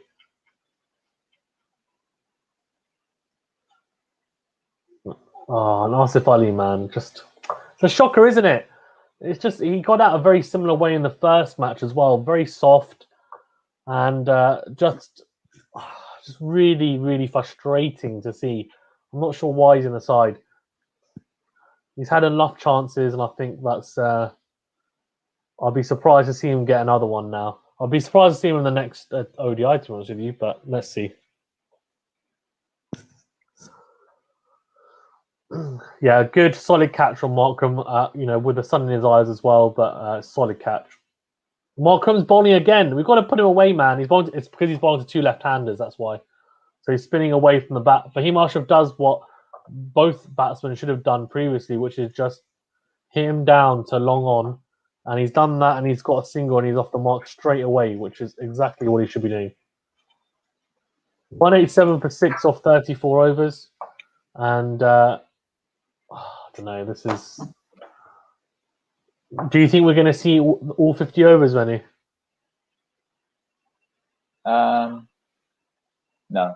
Actually, I think no, it depends how they go. But for cast of 90, yeah. Benny's like, oh, maybe he's on 90. I think if Buckersman bats till the end, we'll probably win. But for him to bat till the end is going to be really tough. He doesn't normally have that type of longevity in his game. I'll be honest with you. It's normally like 50 and out. I'm surprised to see him last this long. Although he had obviously that huge knock in the Champions Trophy. That's a really good shot as well from Fimasha, but it'll only be one, cutting it towards the deep cover boundary.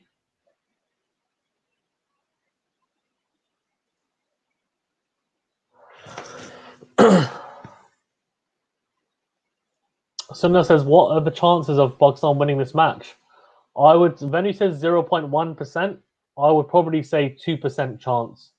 I would say of Pakistan winning this match, if I'm being honest. Let's see. Crypto says after his 100 he'll get out. Well, I hope he doesn't do what Bob Razam did, which is what he did, right? He got 100 and got out next ball. But I do think hopefully he gets his 100, and once he does, I think he will then go even quicker. So there will be a chance of him getting out, but he'll need to. We have to go that quickly. I'll be back in 10 minutes if that's all right. Yeah, sure. See you in a Thank you.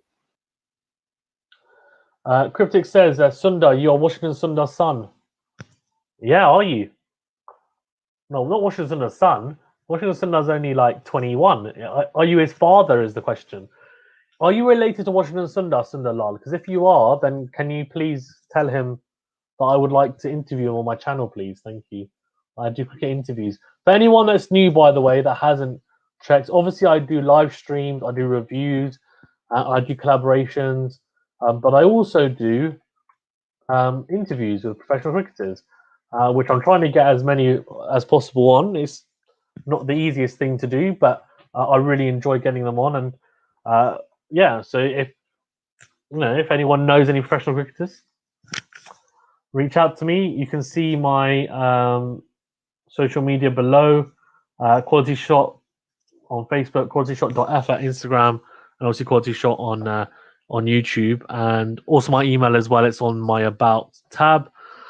Please do reach out if you have anyone that you think is suitable for that, because the more the merrier.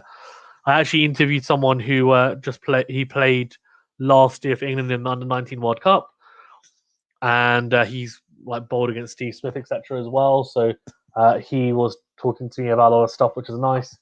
And yeah, he was a nice kid actually. He was only 20 years old. So a very talented youngster, off spinner as well. 193 for 6 off a 35.2 overs. Fakhar Zaman is 94 off 99. So can he get his 100 is the biggest question, I think, isn't it? Can he get his 100? And then from there, it's can we push on? I think, really. We need to push on and push on big time. 193 for 6 off 35.2 overs. See how this goes. Oh, good shot. Luckily, well, say good shot. It nearly went straight to the man at deep point, but it's one bounce and bounces to him. Gets a bit fortunate with that one, that's for sure. Yeah, that was interesting to say the least.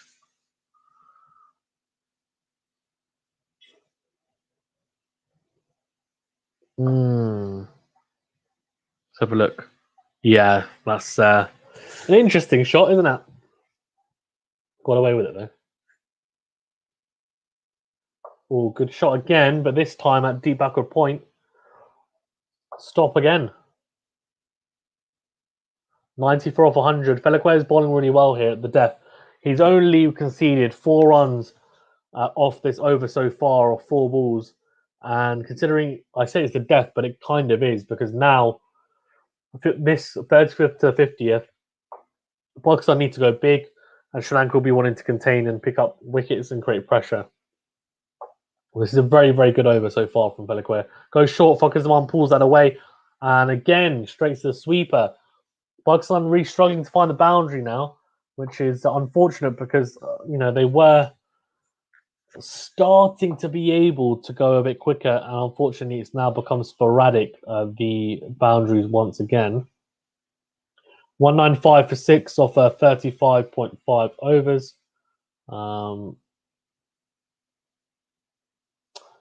Fakazman and Fahim Ashraf are in at the moment, both lefties as well. Felique's only gone for 5. He slashed at that one, Fakazman, over the field. That should be... No, that's fantastic fielding. At deep point, runs round, saves 2 runs. Really good fielding. Very, very good fielding. And that will be 7 off the over. Van der Dussen doing a really good job there, saving 2 runs. 7 off the over, 197 for 6 off 36 overs. And the issue that I have with this is, can Pakistan take this deep? And not just take it deep, but be able to take it deep and actually have a chance of winning this match is another question that hopefully gets answered quite soon, because I'd like us to start picking up the pace, but you just never know, man. You just never know. Yeah, I mean that. What a performance, though. I have to say as well from South Africa. I mean, it's hard to say anything bad against South Africa because they batted phenomenally well and they've come out here. And yes, initially there was a bit of tap, but they've recovered supremely well. And I've been very impressed with their fortitude. I think mental fortitude going into this match as well, which has been really good to see. I think it's been very, very good to see, if I'm being honest with you. Which is cool. 197 for 6. And Markram is still going. They're persisting with him. They're sneaking in overs with Aidan Markram, which is crazy. It's because there's 2 lefties, so they probably don't want to bowl Shamsi because it would be... Well, no, although Shamsi would be away as well. So, I don't know. They just thought Markram would do a good job, and he has been doing a good job. Which is just crazy. I mean, Pakistan need to make them pay.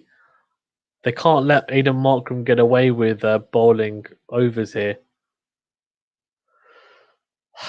Come on. Fahim Ashraf's 5 off 6 and Fakazman 96 off 104. Only 1 run off the first 3 overs. He's going through this over very, very quickly. That's another single down to long on. He's only gone for 14 off 3.4 overs. Now, that to me is a lack of application from Pakistan, because this is not a world beater. Yes, he looks pretty decent with the ball. He's nothing special. He's a part-time spinner is what he is. And yeah, he's bowled pretty decent line lengths, but the Pakistan batsmen don't want to use their feet. And you've got to use your feet because he's not really varying his pace. He's not really varying his flight. It's all much the muchness, which is, it's just the same over and over again. Very repeatable. It's pretty accurate. But these guys need to be a bit more proactive. Don't need to hit him for 6 necessarily. But use your feet and hit the gaps. That's 4 off the over. Now, I'm really disappointed with how we played Aidan Markram, because that's a chance when a part-time spinner or bowler comes on, that's your chance to pounce. And Pakistan, I think, are more worried about getting out to him and kind of having that embarrassment than actually taking him on, which is what they should do. 3-4-1 for 6 was obviously what they got. And Arun Singh, thank you very much, Arun, for joining. I'm assuming you're being rude, so I'm just going to ignore you. But yeah, thank you everyone as well for tuning in. Please do remember to like the video and subscribe, or like the video. Yeah, I do like the video. And subscribe to the channel if you haven't already. It really does help. I really appreciate it. You're all legends as well. And let me know what you think. I mean, do Pakistan even have any chance of going on to win this match? Because I would say, yes, we're only 12 runs behind where South Africa were, but we've also lost 4 more wickets. I think there's a difference. That's a good shot, though, from Fahim Ashraf, cutting Feliqueo over backward point for 4. That's a good shot, slashed away, and good start to the over, Pakistan. I need to now take this momentum and really make it count for the rest of the over. And we have Venu come back in. You have a nice little snack? Yeah, it was good. I love how I got it right as well, what we were doing. You know me Good too little well, mate. shot. Cinderella says cryptic RH17. Washington is not married, so you can't. I think he says he can't be his son. But are you related to him? That's what we want to know. Are you related to Washington Sundar? Well, you can still have a kid and not be married. That's true. But obviously, Sundar Lal is he's very innocent and very by the book, and his parents will be very proud of him because he's saying that unless you're married, you can't have a kid. So, fair enough. Very traditional.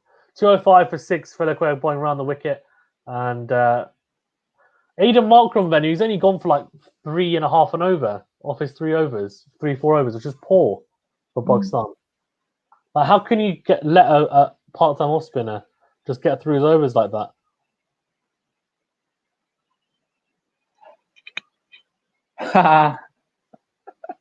What? He's coming up. It's coming up. Okay.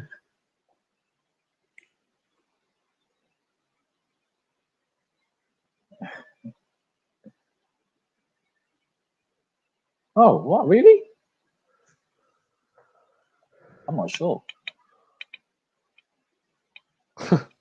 Oh, he got hit. He got done, mate. He got absolutely done. But Shamsi is having a chuckle. That guy he's with the sidearm as well. Just chucked it at him so hard.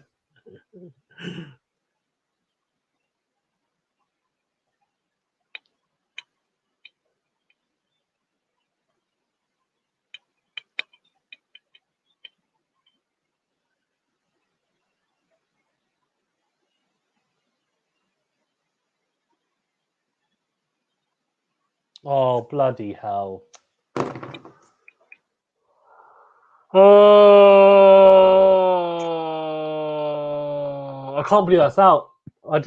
How can you get out like that? I really like Fee Mushroof, but he straddled it down the leg side. Like, come on. That's such a soft way to get out. Just put it away. Or leave it. It's a wide. That would have been a wide venue, wouldn't it? yeah. Feliquer just bowled a wide delivery and Fee Mushroof's gone after it, and he didn't need to. And he just nicked it behind. I just can't believe this. It's wide going down leg side. What are you thinking? Come on. 205 for 7. And Pakistan are reeling here. And Venu's prediction of 0.1%, I think, is more like 0.0001%. Can't believe this. After such a good start as well in the first ODI, it's just typical Pakistan, though. What did I expect? Another good showing? No, don't be silly, Fazan. Not going to have that.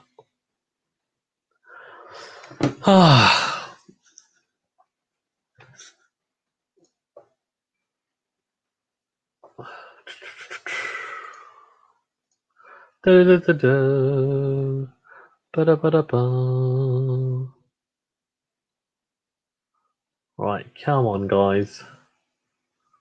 Audi.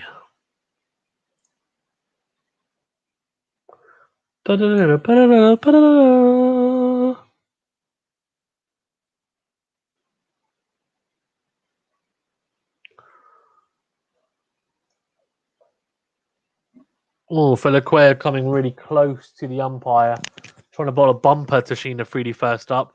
Shaheen Afridi can hit, but the thing is, like, to hit when we need 140 runs, I think really the only hope we have is Shaheen Afridi saying, I'm going to give Fakhar Zaman 5 out of the 6 balls each over, and we just go from there and see what happens. But I would be very, very surprised if we get anywhere near close here. But let's see.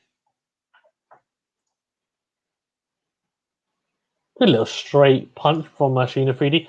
Doesn't have a sponsor yet, which is surprising because he's a good bowler. So I'd assume that's a very good over. Only 4 off it for Feliquer, and 205 for 7 of 38 overs. There's only 12 overs remaining, and I can see this getting wrapped up pretty quickly, to be honest with you.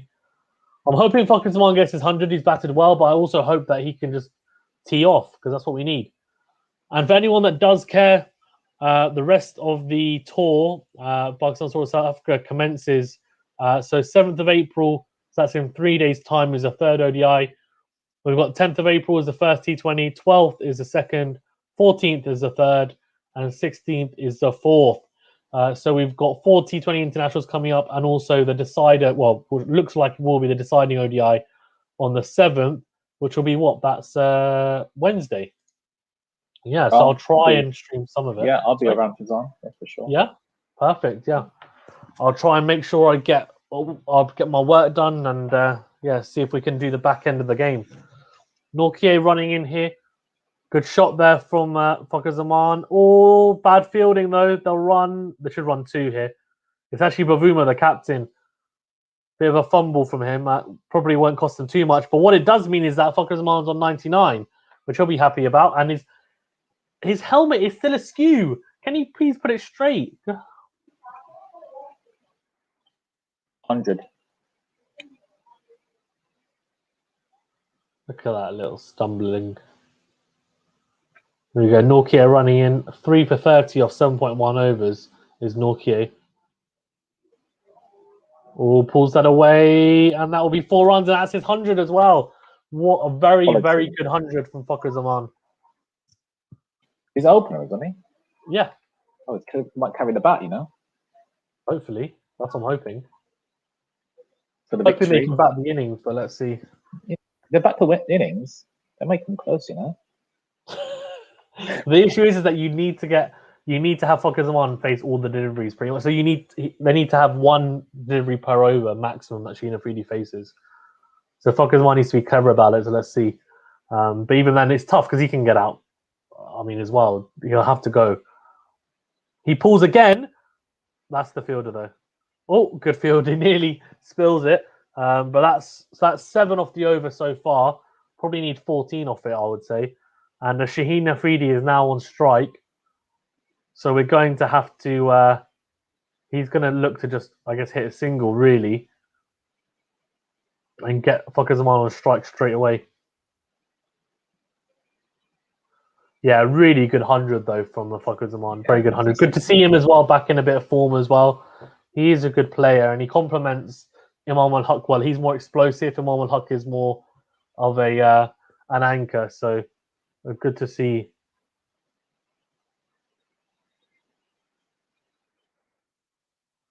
Let's have a look. Oh, good delivery. Oh, got away with that. That's a really good shorter delivery from Nortje, and Shaheen Afridi fends it off, and it goes towards short fine leg. And Fakhar Zaman's 104 of 108 here. Oh. So there, right, you should just be leaving on length. It's short, you just duck out the way or sway out the way, but they keep on trying to play at it, the Pakistanis, against Nortje, and you just need to leave on length there.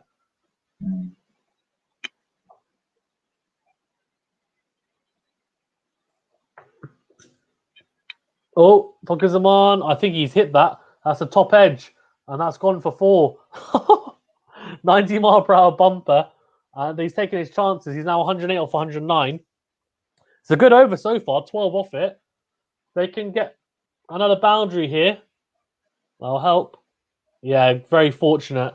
Toe end of the bat and loops over De Kock for 4.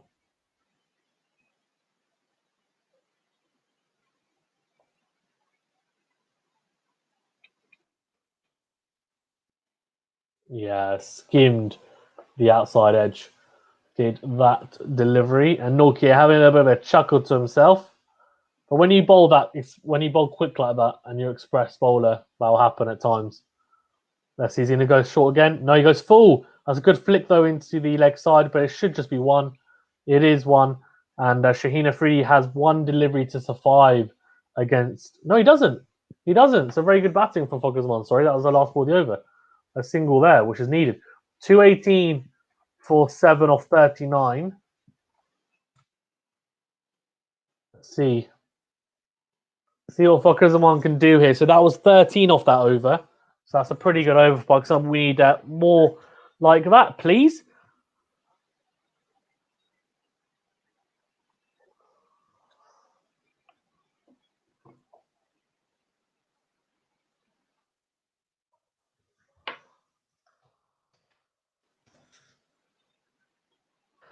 $18 for 7 off 39. Fakhar Zaman 109 off 110.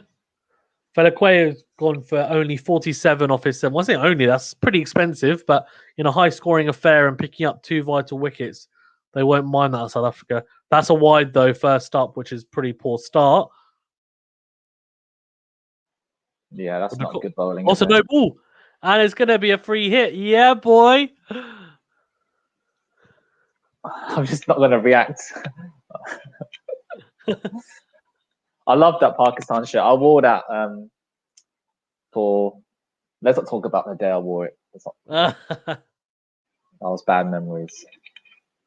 Horace says, do you guys play on actual wickets, nets or Astro type ones? So we have both. So obviously when I play, hold on, it's a free hit. And he just dispatched that. That's 6. Oh, Absolutely topped that, hasn't he? Yeah, boy. Can we have 6 sixes and can we have 7 6? No, you can't because the first one's a no ball. Can we have 6 sixes in the over, please? Thank you. Horace says, do you guys play on actual wicket nets or Astro type ones? So at my local club, like we have both. So we have nets that Astro, like obviously that are supposed to play like wickets, and then we also have rollout nets where you can play on the square as well. And obviously when we play matches, it's on a proper square. We've got 2 squares at our club. But yeah, the Astro ones are not bad as well, to be fair. They play pretty similarly. They used to be too bouncy, but they relayed it. And now the bounce is pretty much what it would be like on a normal wicket, which is good. Yeah. 225 for 7 off 39.2 overs.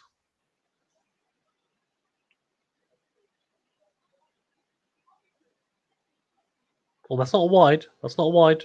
It's good. That's a good delivery from Felaquea. It's a wide Yorker. 7 off the over so far. 4 deliveries to go. Come on. Someone has to go. Oh, come on. Too defensive. He's just got to go. You just got to tee off, man. Yeah, he's got to go. Like, we've got 120 needed off what? We need more than 10 and over.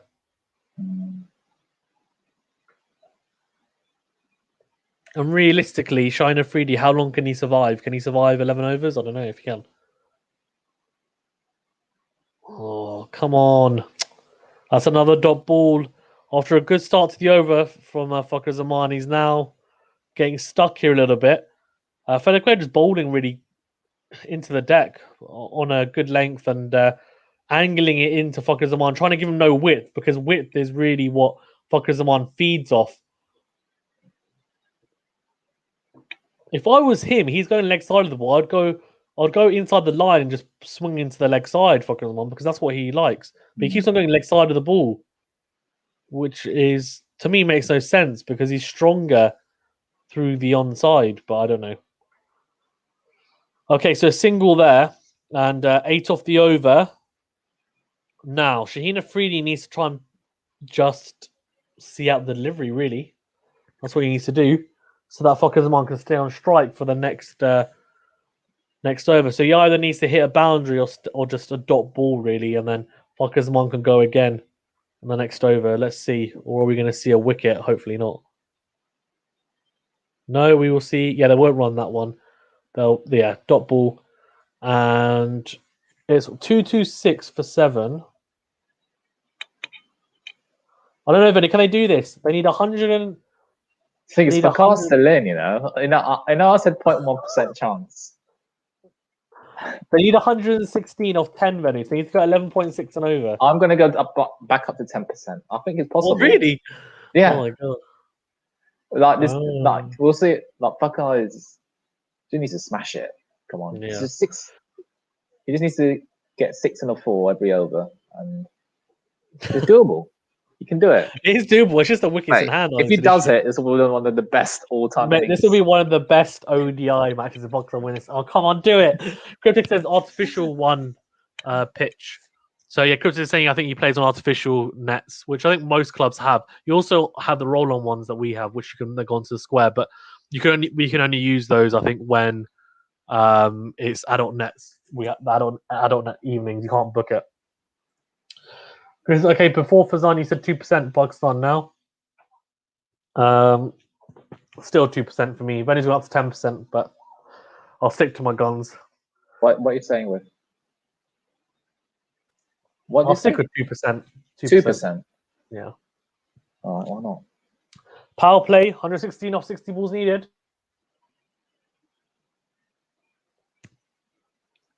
Right, let's see. Because Nortje is going to be the key. If we can just ping Nortje everywhere, which is going to be hard, but you're going to have to do it.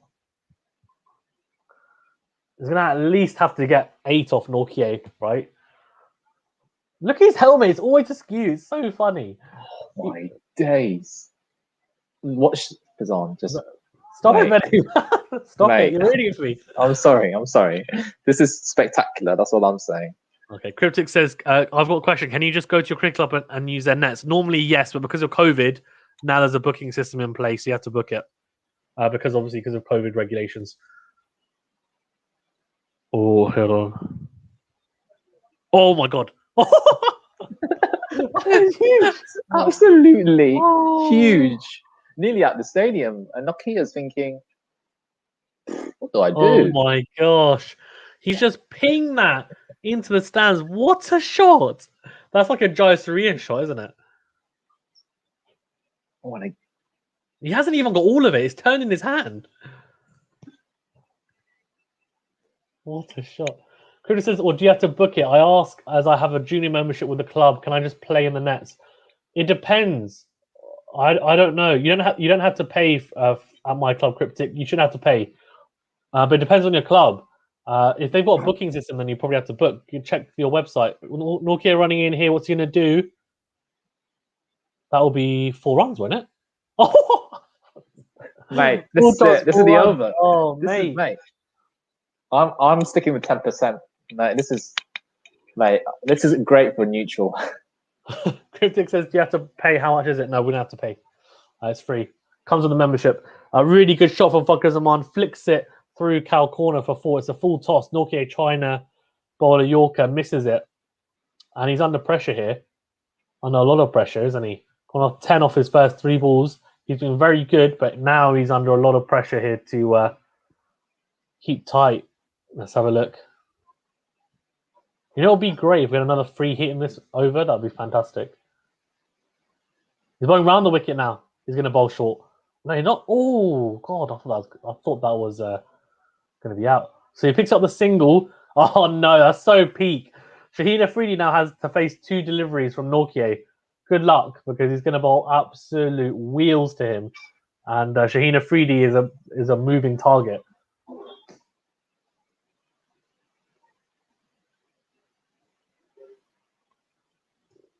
Nortje is probably a bit annoyed because his stats, his figures for the day are getting ruined slightly because of this pretty poor spell. Or poor over even, sorry. Oh, he's gone short. Shaheen Afridi's gone for it as well. Crazy boy. What's he doing? Absolutely crazy.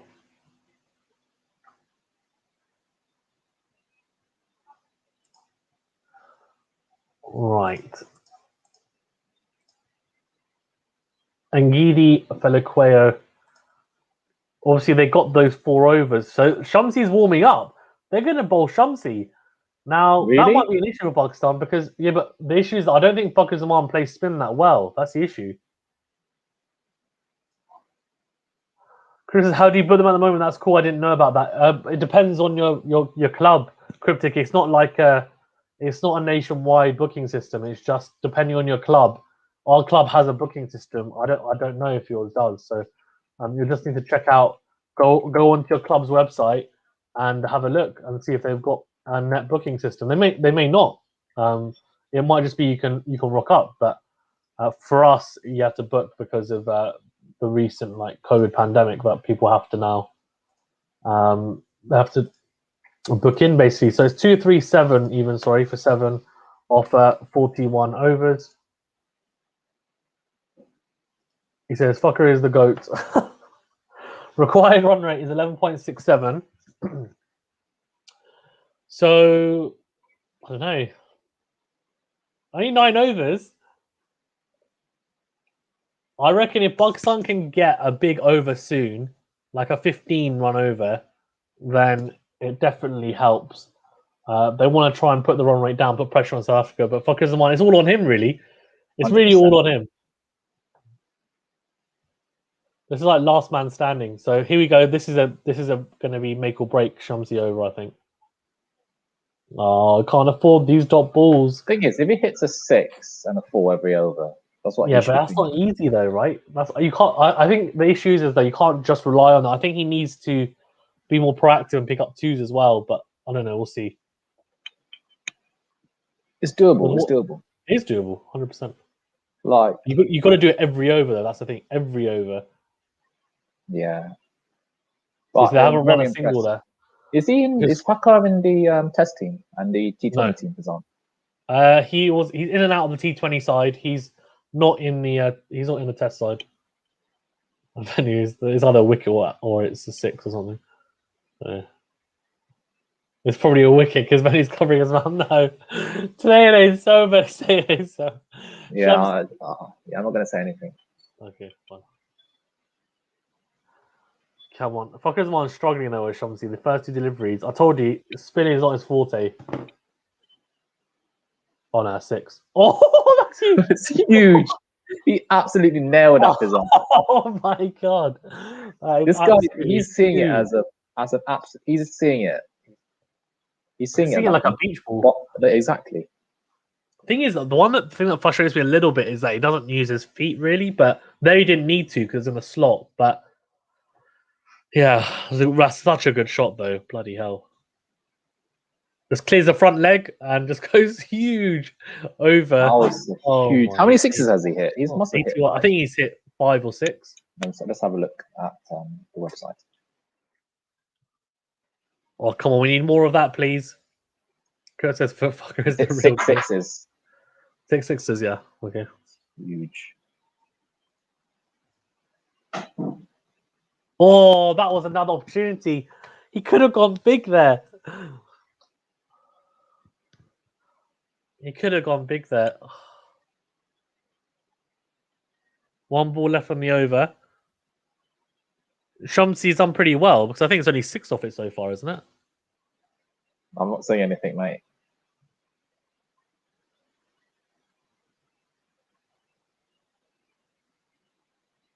Oh, no.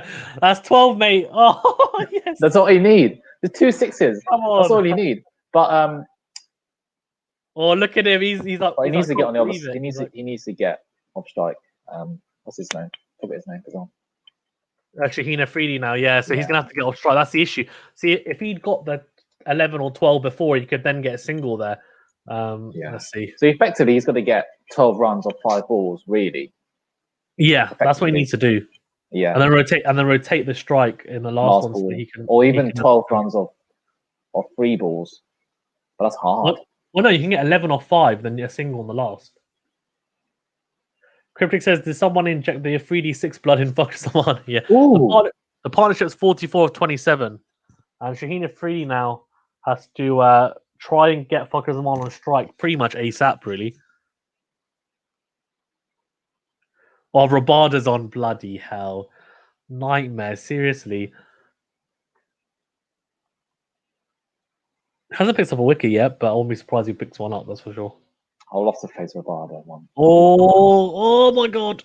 Oh, right call. It almost looked like he put his bat in the way, but he didn't. That's obstructing the field, I was thinking. But no, he's not. I don't think he didn't mean to. I think it just hit him. It was like a Ben Stokes. Yeah. Imagine if he hit his bat and then gone for 4. It's like, that's the ideal, isn't it? He's getting back up. Yeah, having a tactical little break here. Yeah, why not? Yeah. That's not a bad shot, though. Yeah, right call. Right call from it is the right call. Shaheen. Right call. It is. Come on, his bat just went flying. My God, I think he would have been out. You know that. Right. Oh, he would have been. He would have been gone. His bat saved him. I'm telling you now, he was gone. I'm having a look at the replay. He's gone. He would have been gone. You think? Yeah. As in, and also he let go of his bat as well, didn't he? Yeah, I don't know if it's a direct hit or not, but if it was, he would have been gone. Right, they need to get. So Shaheen needs to get Fakhar Zaman on strike like ASAP. Oh my days! Benny, stop it.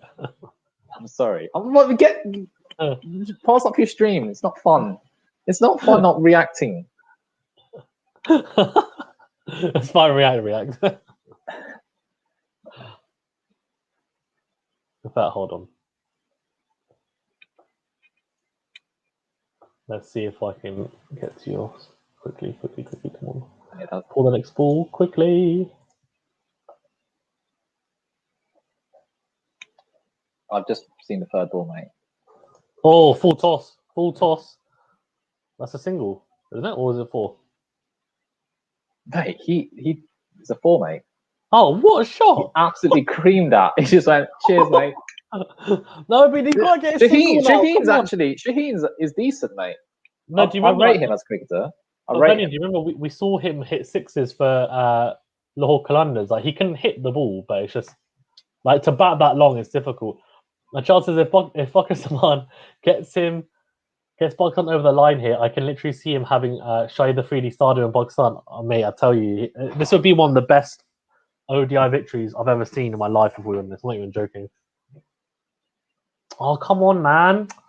You've got to pick up a single, though. He's wafting his bat there. Just get across the line and just pull it into the leg side. Forget it, because trying to dab it into the offside is not going to work for him. 4 off this over would be poor. He needs to go big now. He needs to hit.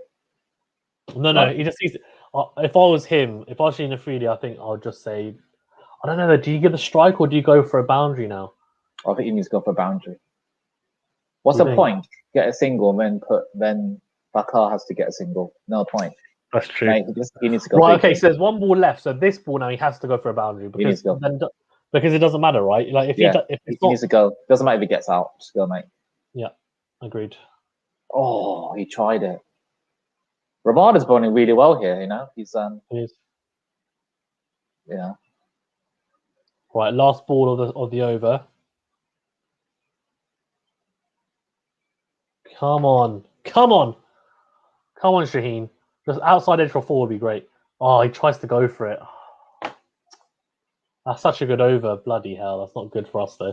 There's still 12.71. It's not terrible, but we can't have another over like that. Basically, only 4 off it, and he's still got some overs left for Rabada. I think he's got 1 left, is it? 253 for 7 or 43. 82 or 42 is the equation.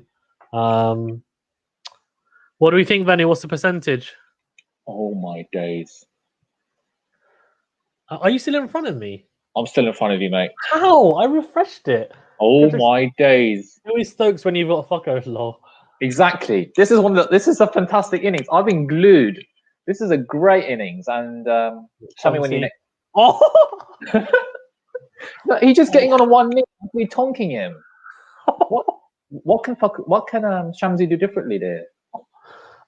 He could. It's difficult because he's trying to bowl away from his arc, but he's just saying, "No, I'm going to plant my front leg outside off stump, and I'm just going to swing across the line." So I don't. Wow, it's difficult. Because my days! You could say you bowl straighter, right? But if you bowl straighter, then he'll just dispatch you as well. Technically, you can try and cramp him. That's what I guess you can do. And bowl wrong uns. Let's have a look. So second ball of the over. I'm clapping, mate. So there's only one. There's only one outcome, mate. I'm clapping. Oh, that's big. This is one of the best innings I've seen. Going crazy. And Cryptic says, this is like the Champions Trophy knock that he hit. Bloody hell. Yeah, 150 up, 151 or 128. Bloody hell. 9 sixes, mate. But what was the Champions Trophy innings about? That's when we won in the final. You got like 140 odd. Yeah. So no, Lars says Fucker is a good option for Pakistan T20s. It's funny you say that, Sundar, because he actually hasn't performed that well in T20s. I don't know why, but he just kind of goes too hard with the ball. I think here he's had time, right, to get in, which is probably why. And I think ODI suits him better, but who knows? Right, here we go. Oh, he's got again. Oh, he's got Oh, my. 18. Yes. 18. What a shot. Come on. This, mate, this is what cricket's all about. This is what 3 sixes in a row. Are we going to see 6? Oh, no. No, he won't. He'll... Charles says, "Oh my God, wow! Take a bow, Fuckers one. You're a legend." He's 157 off 129 yet. 666. Right. Now, Venny, what do you think? I reckon he needs to, unless it's in the slot, he shouldn't really go for it, should he? Show the replay of the sixes. They were absolutely huge as well, man. Bloody hell. Right, here we go. Oh, he's tempted. He was tempted to do it again. You could see, but then he thought, no, I don't need to. And he just went over it. So that's good cricket. That'll be a dot ball, I think. Cricket. Yeah. Right, so Venu here, I think he should do what he just did in that ball, right? You want to try and get 4 or you get a 2 or a dot ball, really. I don't. Fucker Zaman now. Yeah, I'm slightly ahead of you. There you go. There you go. Perfect. He's rotating the strike, and now Shaheen Afridi has 1 ball to face, and that's it. He can just block that out. Oh. That is good cricket. I like it. I don't know. Could Shaheen have gone for a 6 there? Was that necessary? Nah, no. That was good cricket. 70 off 6 overs, mate. This is, mate. Tune in. What's the partnership now with Shaheen? It's good. It's really good. It's over 50, I think. Yeah, that's it. Block it out. Perfect. Yes, boy. This is proper cricket. Thing is, they made up for the last Shaheen has with that. Mate, this partnership is 67 runs already. Yep. 272 for 7 or 44. 70 off 36 needed. Can Pakistan do this? Oh, mate, come on. I think this will be the greatest winners of all time. I think. No. Let's not get ahead of ourselves. Nothing's happened yet. So, but this would be one of the best Pakistan matches I've ever seen. I'm not joking, because it'll be a record chase as well. But look, I don't know. It's still a long way to go yet. Still a long way to go. Come on, 70 runs, right? It's still a lot to get. But let's see. 6 overs left. Fakhar Zaman. I mean, Rabada. It's going to be so hard to get runs off him. Has Shamsi got another one? Shamsi. I think Shamsi has got another one. Yeah, but whether they bowl him or not is another thing. Because they managed to steal some overs with Markram in the middle, right? That's true. That was a nightmare. That's quite a good move, actually, by. Yeah, we should have gone after him. We didn't, unfortunately. Hopefully it doesn't bite us in the butt. But let's see. To be fair, whatever happens, I've been pretty impressed with Pakistan even getting this close in the first place.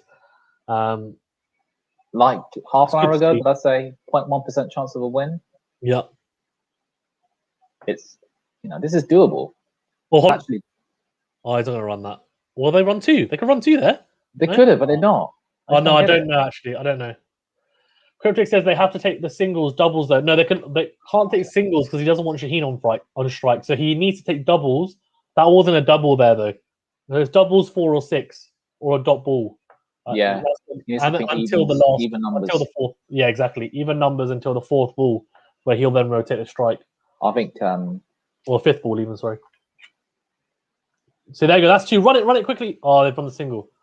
Oh. I think Shaheen needs to go for it. Cryptic says they're not going to win, but what a performance. I think, who have we got in next? We've got Hasnain, and the issue is, Venny, though, the next 2 batsmen, they can't bat at all. They're not walking wickets. Hasnain and Horace roll for walking wickets. That's the issue.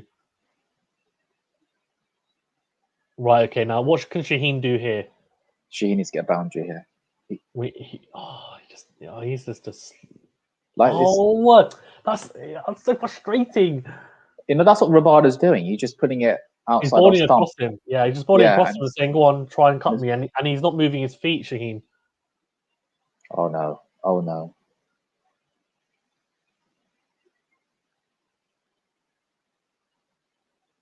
2 balls left. Come on, Shaheen. Thing is, we scored 1 run off this over. Bloody hell. We need another big over somewhere. Oh, that's up in the air. It's going to be out. That's going to be out. What's going to be out? Oh, bloody hell. He did the right thing there, Fizan. I think he did the right thing. He had to play. But why go for 6, though? Why not just try and pull him away? That's true, actually. Put him for 4. I agree. Maybe the boundary was there. I'm telling you, the next 2 are walking wickets. This is going to be over now. Unless Fakhar Zaman can somehow hog the strike for them every single delivery, I think it's going to be really, really tough now. What a bummer. Let's see. Well bowled there from Rabada, creating pressure, which is really good. Really, really good.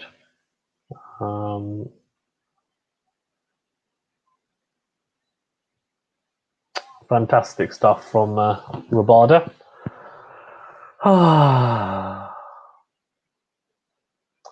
Cryptic says Shaheen's wife is watching. Like, what? What? Why?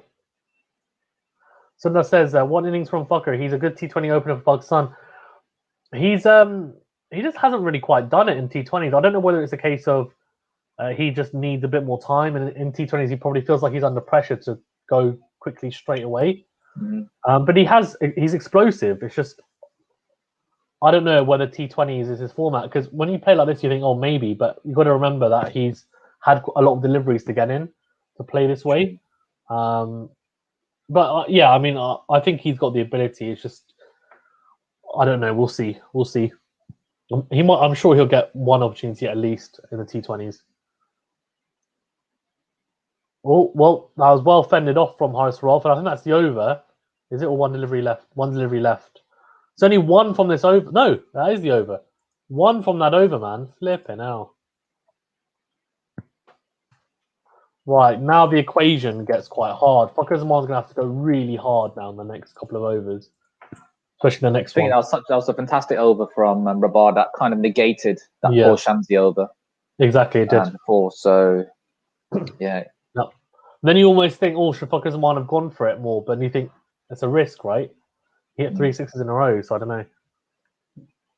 But if you're seeing the ball that well... What's an innings from Fucker? Fucker Zaman 159 off 134 for him. This is probably his best innings, would you say? Given the circumstances? What do you say, sorry? Sorry, say that again? Is this his best innings? Yeah, probably. Yeah. He's seeing the ball like a beach ball at the moment. He's like in Ben Stokes mode at the moment. You just like everything he's capable of putting it away.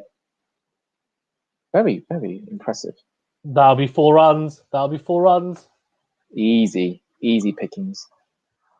Just flicked around the corner and yeah, towards finally. That's a really, really good shot from Fucker Zaman. Easy pickings, as Wasim Akram would say.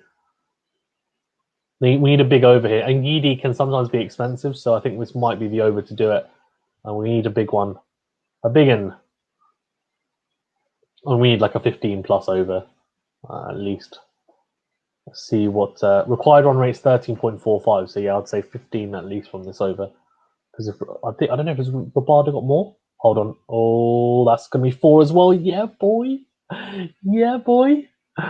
2 4s in a row. Come on. Come on. Rennie's looking intently. I'm hooked, mate. I'm absolutely hooked. 61 from 28 needed. Required run rate has gone down to 13.07, but he's got to go try and go big in this over, because Ngidi is not always fantastic at the death. Let's see. He's tried to go cutter, but it's length. It's really half volley, and Fucker Zaman just creamed that over mid off. It's in the slot 4-4. Just clear the front leg. Loving the Boomer style with one cap facing one way and another cap facing the other way. That's a dot ball, a very, very crucial dot ball at this phase of the game. 6. I want a 6. Come on, Fucker. 2 6s now. Come on. Come on, Fucker Zaman. Come on. Or 61 off 27 needed. Fucker Zaman's 167 off 137. Come on. Come on, boy. Oh, that's good running. Nortje got he's got the classic large hat on. The thing is, it's really hard to maintain 13.60 runs every over. There's only a few overs left though. So I know. That's why you come on. Yeah, 2-2-2. Good running. That's it. Yeah, that's well a done. drop and a run. I love that. It's good cricket. Good fitness there. So 10 off the over so far. 2 balls remaining.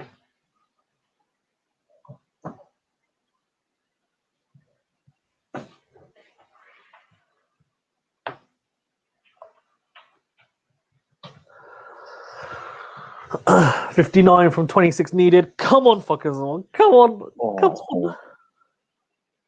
That is poor.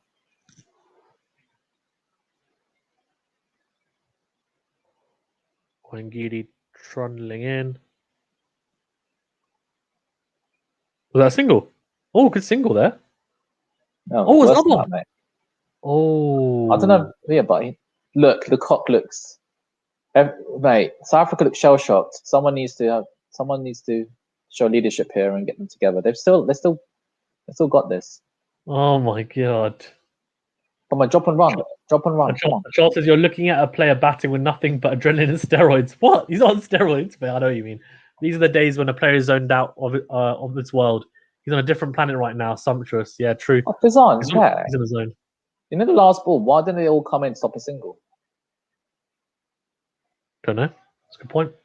Because surely, okay, if he hits it for 6, I'd rather hit it for 6 and have 6 balls at the tail ender. I'd rather have that. Would you? Would you though? Yeah, I would.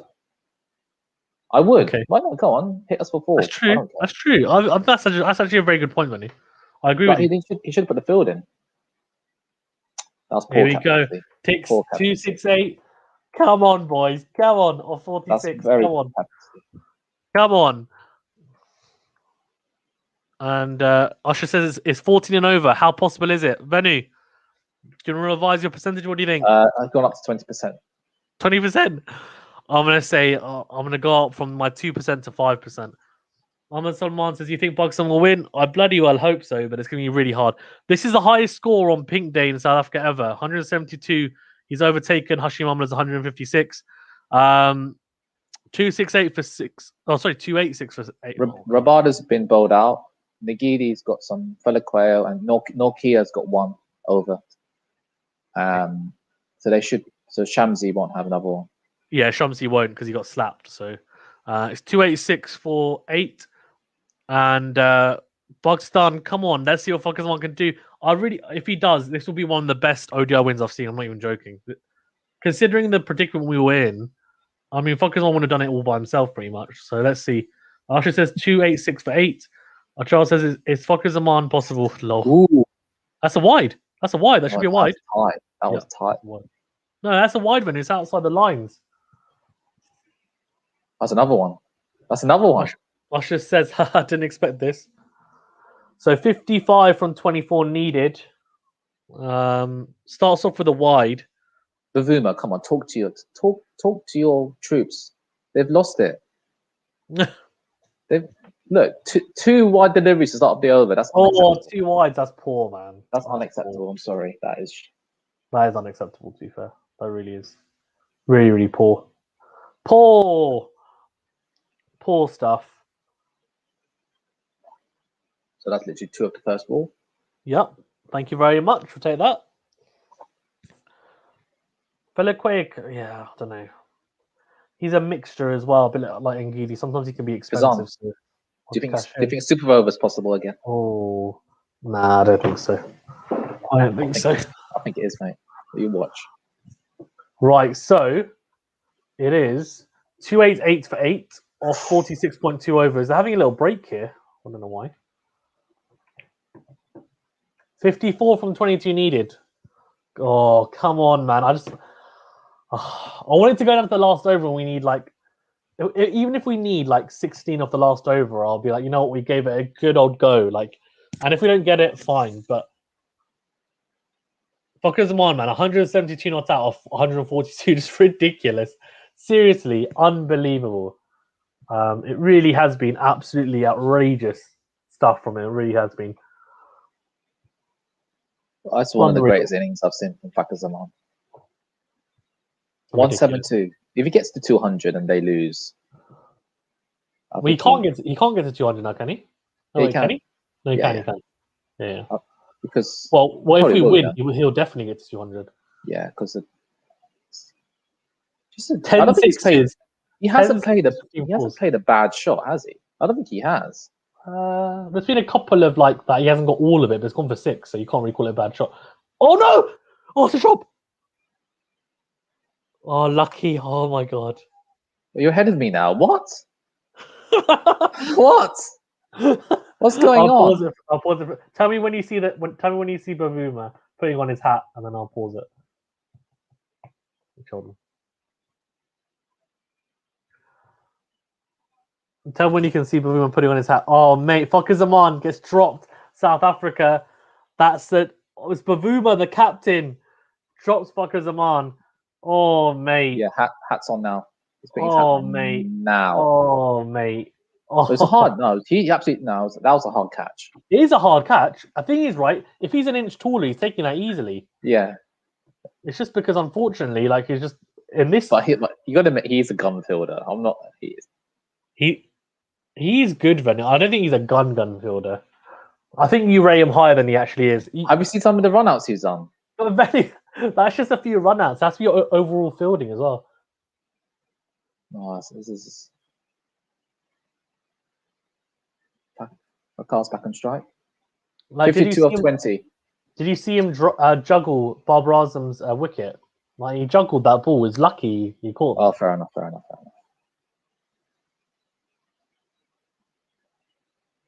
He's not a bad fielder, just maybe not the gun fielders that you see. Oh, hold on.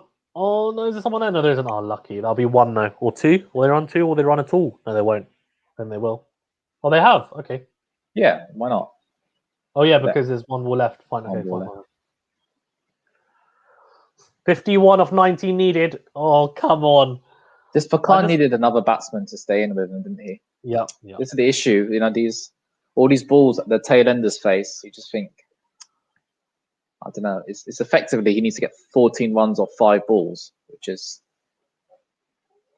right. Okay, so the required run rate is now, I think it'll be 17. Yeah, exactly 17. Look, I mean, it's still doable, but we need a big over now.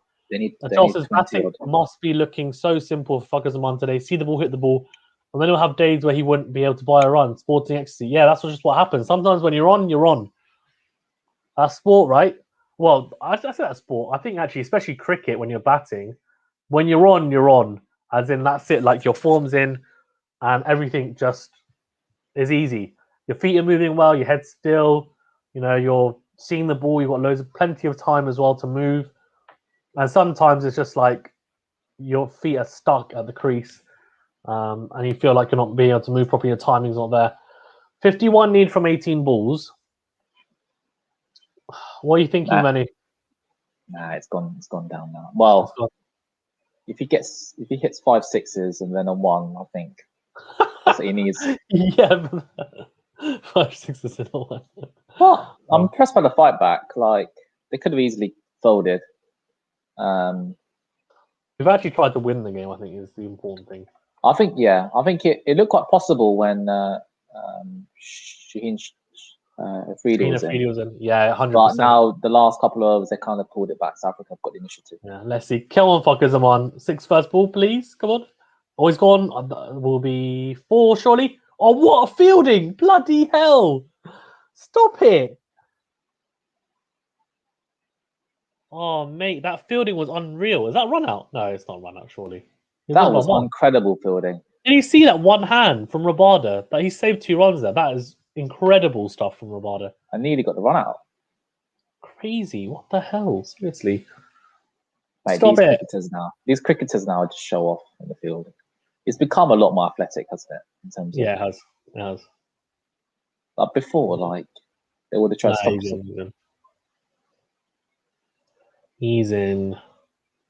Guys, we're on the chat. Thank you very much for joining. Please remember to like the video and subscribe to the channel if you haven't already. It was a direct hit. I think it was. Yeah, it would be. Yeah, a direct hit. I think he's out. But to get a direct hit from that far out is damn hard. Or at least throw it like a bit easier for the keeper anyway. Oh, that would have been a wide. If it's going down leg side, just let it go down leg side. There should be 2. Oh, they're running it again. Yeah, that's all right. Yeah. 2 runs again. Great running. Great. All right. Okay. Now we need a boundary ASAP. Required run rate 17.29. You need a couple of 6s here if it's on.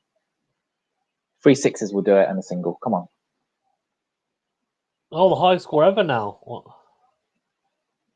Previous highest was 175. Herschel Gibbs, he's got 176. Okay, the highest score ever at the stadium. PAK's going to get his 200, I reckon. Come on, Pokemon. Come on. Come on, Go get big. 200. Come on. Oh, that's 4 runs. Yeah, boy. Outside edge for 4. I'll take that. Yes, come on. This is an onslaught. An absolute onslaught. It's a shame they're going to lose this. Come on. Wait, there's 3 balls remaining. If we can just get... He needs 2 6s. 2 boundaries. Even 2 4s I'll take. Well, it's not ideal, but... Well, no. If you get 2 more 4s, then what? You've got 18 off the over. No, 16 off the over, which is not terrible. This is the thing, like, when a batsman has no fear and just plays, it's hard to manage as Right, come on. fielding team. Come on, 6. Oh, come on, 6. That'll be 4. Yes, come on. Another 4. Yeah, boy. Flicked into the leg side. Really good shot. Fuckers Aman is seeing the ball so well. How many off is over? 12? Yes, 12 off is over so far. 2 balls remaining. Come on. All right, come on, hit 6. Come on, hit 6. Come on, hit 6. Come on. Come on, 6 fuckers and a Aman. If he's still on strike on the last ball, I'll be tempted to put the field in. Yeah. No, you have to. You have to. You've got to put the field in. Come on, Rabard. Come on, Bavuma. Put the field in. Right. Penultimate ball. He tries to go for it, and it's an outside edge. And I think that'll be 2. Or will be 1? Are they 1 at all? Yes, they have. Okay, 1-1. so Horace Rolfe is facing the last ball. We've had 13 off the over. Still not What enough. Do you just tell him to swing for the hills, or what do you think, Manny? I'll say 1-2. hit 6. Ooh. Probably ideally he runs 2, right? Yeah. Oh, get a 4 or play a shot on the ground. I don't think he's going to get a 4 unless he just swings wildly in the outside edges and just somehow. He needs to go 6. He needs to get. He needs to get the one way down.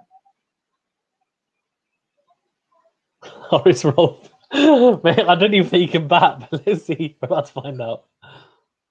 He tries to go for it, completely misses it. Classic. And 38 needed, I think it is, off 12. So run rate's 19. It's still doable. It's just, yeah. Read a couple of no balls and a wide, just to help it out. This is the big over. Thing is, if they get 18 from this, yeah, you need 20 of the last over. It's just you need to go 24 from this over. Come on. Who's bowling? If it's someone like Ngidi, come on, put Shamsi on. Come on, I want Shamsi back. Come on, Bavuma. Come on, do it for Felequeo. So they're going to go Felequeo, and I think they're going to go Ngidi last over. Nortje's bowled out. Yeah. Oh, that'll be 4. That should be 4. Yes, it is. Good start. Very good start. Pinged him down the ground. Has Fuckers in mind. He just absolutely slapped Felequeo over his head for 4. Right. Okay. It's a good start. Need more of that, please. Yeah. Yes, please. Chris says, "Imagine Fucker You Beauty. What a win." Yeah. Oh, don't say that. Yeah. Let's see. I think it's still very tough, but let's see how this over goes. This over is crucial, as Benny said. I don't even think it's the last over. I think it's this over. Yeah. It's always the 19th when chasing. You've got to give yourself a chance, right? You've got to give yourself a chance. Come on. Come on, get the 200. Oh, that's a full toss. Oh no! How is he not? He's not cashed in on a full toss. I don't know if that's good or bad bowling.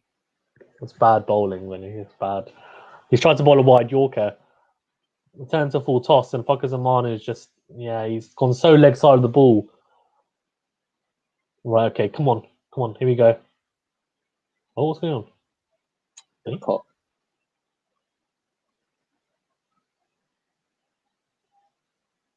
What's going on? I think. I don't know. Crazy. What? No. Right, 308 for 8. The equation's 34 needed from 10 balls. All right, come on. Couple of 6s here. Right, Fuckers Aman needs to. So 4 off the first 2 balls here. We need a lot more from this over. Let's see what Fuckers Aman can do. 3 6s. Come on. Oh, he's swinging wildly. Come on. That's not the way to do it. He's a lot better than this. Come on. This has been a ridiculous innings. Come on, you're better than this. Get your head back screwed on. Come on. He needs 2 6s now. Look at him. He's swinging wildly, like with his head in the air. Like it's almost like the pressure's got to him. No, come on. Stay in the zone. What should he have done there, Fizan? But play it through the covers. No, just don't Cut close it. your eyes. Oh, he's lucky. That's one bounce. Straight to... Oh, my God. It's going to be a run out. Oh, he's lucky. Oh, he's lucky. Oh, my God. What are they doing? Why are they putting her on one? There's 2 there all day. Come on. That's better. Right, we need another boundary. ASAP. ASAP. We need another boundary. Probably need 2 6s. 2 6s, really. 2 4s. I mean, I guess it's 24 needed. PAK needs to be on strike for the last over. So 6 and a 1 is your best hope. 6 and a 1. Oh, here you go. Oh, straight to the fielder. Oh, he's run a single. Why? Why have you run a single for? No, what are you doing? You got to. No, you have to. No, but do it on the last ball, though. Yeah, but no, if you hit a boundary of the last ball, then Ralph will be on strike. Can't afford. Horace Rolfe's not going to do that, though, Vinny. I told you, he can't bat. Yeah, but even if he gets out, it doesn't matter, because then PAK will face 6 balls. Yeah, but 31, though. 31 needed. Right call. I would have said, you know what, I'll back myself to get a single off the last ball. At least it's another run, at least. But what if he doesn't get off strike? That's my only question. Yeah, Horace Ross swings wild. Right, 31 needed. Oh, we're going to be so close. I just can't believe 5 6s for 5 6s for a super over, mate. Right, it's 311, right, off 8. Sorry, 311 for 8 wickets, 49 overs gone, and winning 31 off the last over. Basically, good tries as Cryptic. Fucker for real. Pakistan should have got 5 penalty runs. It hit the ball. I think if it hits the helmet, isn't it? I don't think it's the hat, but yeah. Anyway, let's see how this goes. Ngidi can be expensive. He can be, but the issue is that hold on, 31. You need to hit 5 6s. You need to hit either 2 4s and 4 6s should do it. If he can just get a boundary of the first ball, it puts Ngidi under pressure straight away. You need 2 4s and 4 6s. Yeah, I'll say he needs a boundary of the first ball. To get 32. He needs a boundary. Just to put pressure on Ngidi straight away. 3 4s, 3 6s won't do it. 2 4s, 3 6s. 2 4s, 4 6s. Oh, what's he doing? Is he run a single? Oh, he's run 2. Okay, fine. He needs. What the hell is that? He didn't ground his bat. What's he doing? What's he doing? Are you kidding me? Oh, come on. That's such a shocking way to get out. Come on. That's rubbish. Hold on, let me have a look.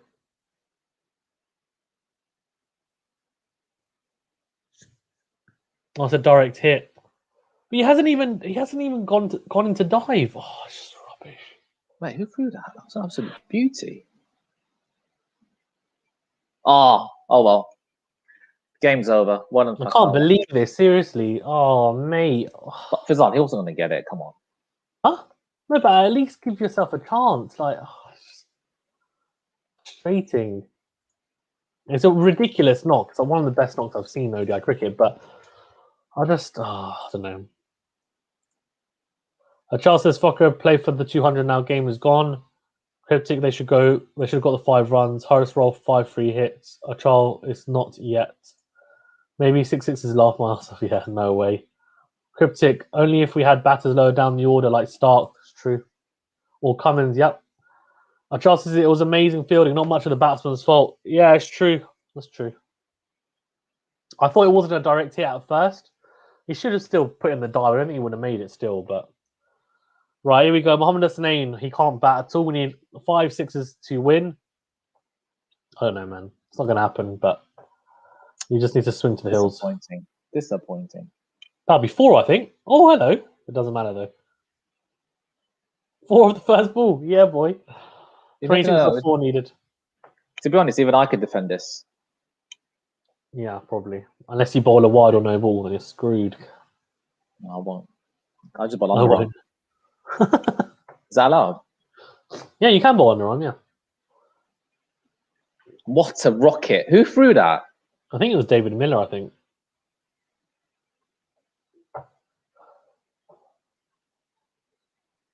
Yeah, over. Oh, man. It was so thrilling as well until the last over. I hate it when this happens. At least it was kind of close. It wasn't. This is why you gotta love cricket. Gotta love cricket. There's no better game. I'm sorry. Right, okay, so this is the issue. So, Charles, right? Buckisman's not running. They just showed the replay. He's not running. He's jogging towards the crease. And he's not even looking. He's looking the other way, jogging. That's what I'm saying. Charles says, oh my God, what was fucking doing? He was checking out his partner without completing his own run. Poor, that's what I'm saying. It's poor. It was poor. No, that's stupid though. It's silly. That's absolute rubbish. Yeah, Rainfire, thank you very much for joining us. A lazy wicket. Yeah, I mean, unbelievable batting, but it looks like actually De Kock distracted him, but you're allowed to do that. So I think he said, look, hold on. Yeah, he goes over there, he's pointing. So he's pointing at the other end to say, like, oh, you know what, you can get him out. And so Foxman looks and gets distracted. It shouldn't be. That's going to be, is that 4 or 6? That's 4. Why did we bring in up Mohammad Hussain instead of Horace Rolfe? He can actually come back. He just hit 2 boundaries, 8 or 4. 320 for 9. Obviously, it's not going to happen. 22 need off the last ball. Thank you, everyone, for joining, though. Please do remember to like the video and subscribe. It really does help you all legends. And at least we saw a competitive match, albeit towards the last over anyway.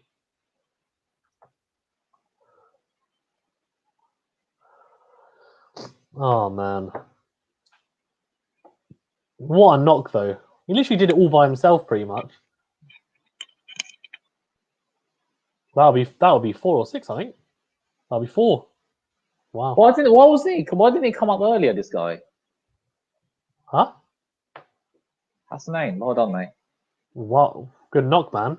That's what I said to you. Why didn't you come on earlier? Yeah, what the hell? Crazy. South Africa win by 17 runs. The 1-1. And when the third ODI is on? It's on Wednesday. Oh, I'll be tuning in. Well done to South Africa, though. Well done to South Africa. Right, Benny, do you want to give a quick your quick thoughts on the ODI? As a neutral, I thought that was one of the best innings I've seen for a while from PAK Zaman. Shame how he got out. I think he deserved the 200, but a great ODI. Really, it was cricket at its best. That's all I'm saying. I think you're on mute, mate. I can't hear you. Oh, sorry. Yeah, it was a really good idea, really good ODI, and yeah, it's frustrating in a way because I think we got so close, and you get a bit greedy, don't you? And you think, oh, we can do it, but obviously, unfortunately, it wasn't to be. Very good knock though from PAK Zaman. Unbelievable knock. I mean, what did he get in the end? He got. Let's have a look. 193 from 155. He deserved a double 100, that's for sure. He batted so well. Oh man, but really, really good batting from him. I mean, he basically did it almost by himself. He really did. I mean, when we were saying what, like a 2% chance Pakistan would win this. So the fact they got so close, I think speaks volumes. And showing a bit more attacking intent as well, for sure. What do you think, Manny? Because the third ODI, they won't have their big guns because they're going into IPL quarantine. So do you back Pakistan to win the third one or South Africa? Pakistan to win the third one. I think they'll take the momentum of. I think they'll take the momentum. Yeah, agreed. I'd back them as well. Really good ODI. There's one apiece, which is good at least. It's a good competitive series. And Cryptic says Hussaini legend should have batted way earlier. Well, just probably batted in front of Horace Rolfe, I'd assume.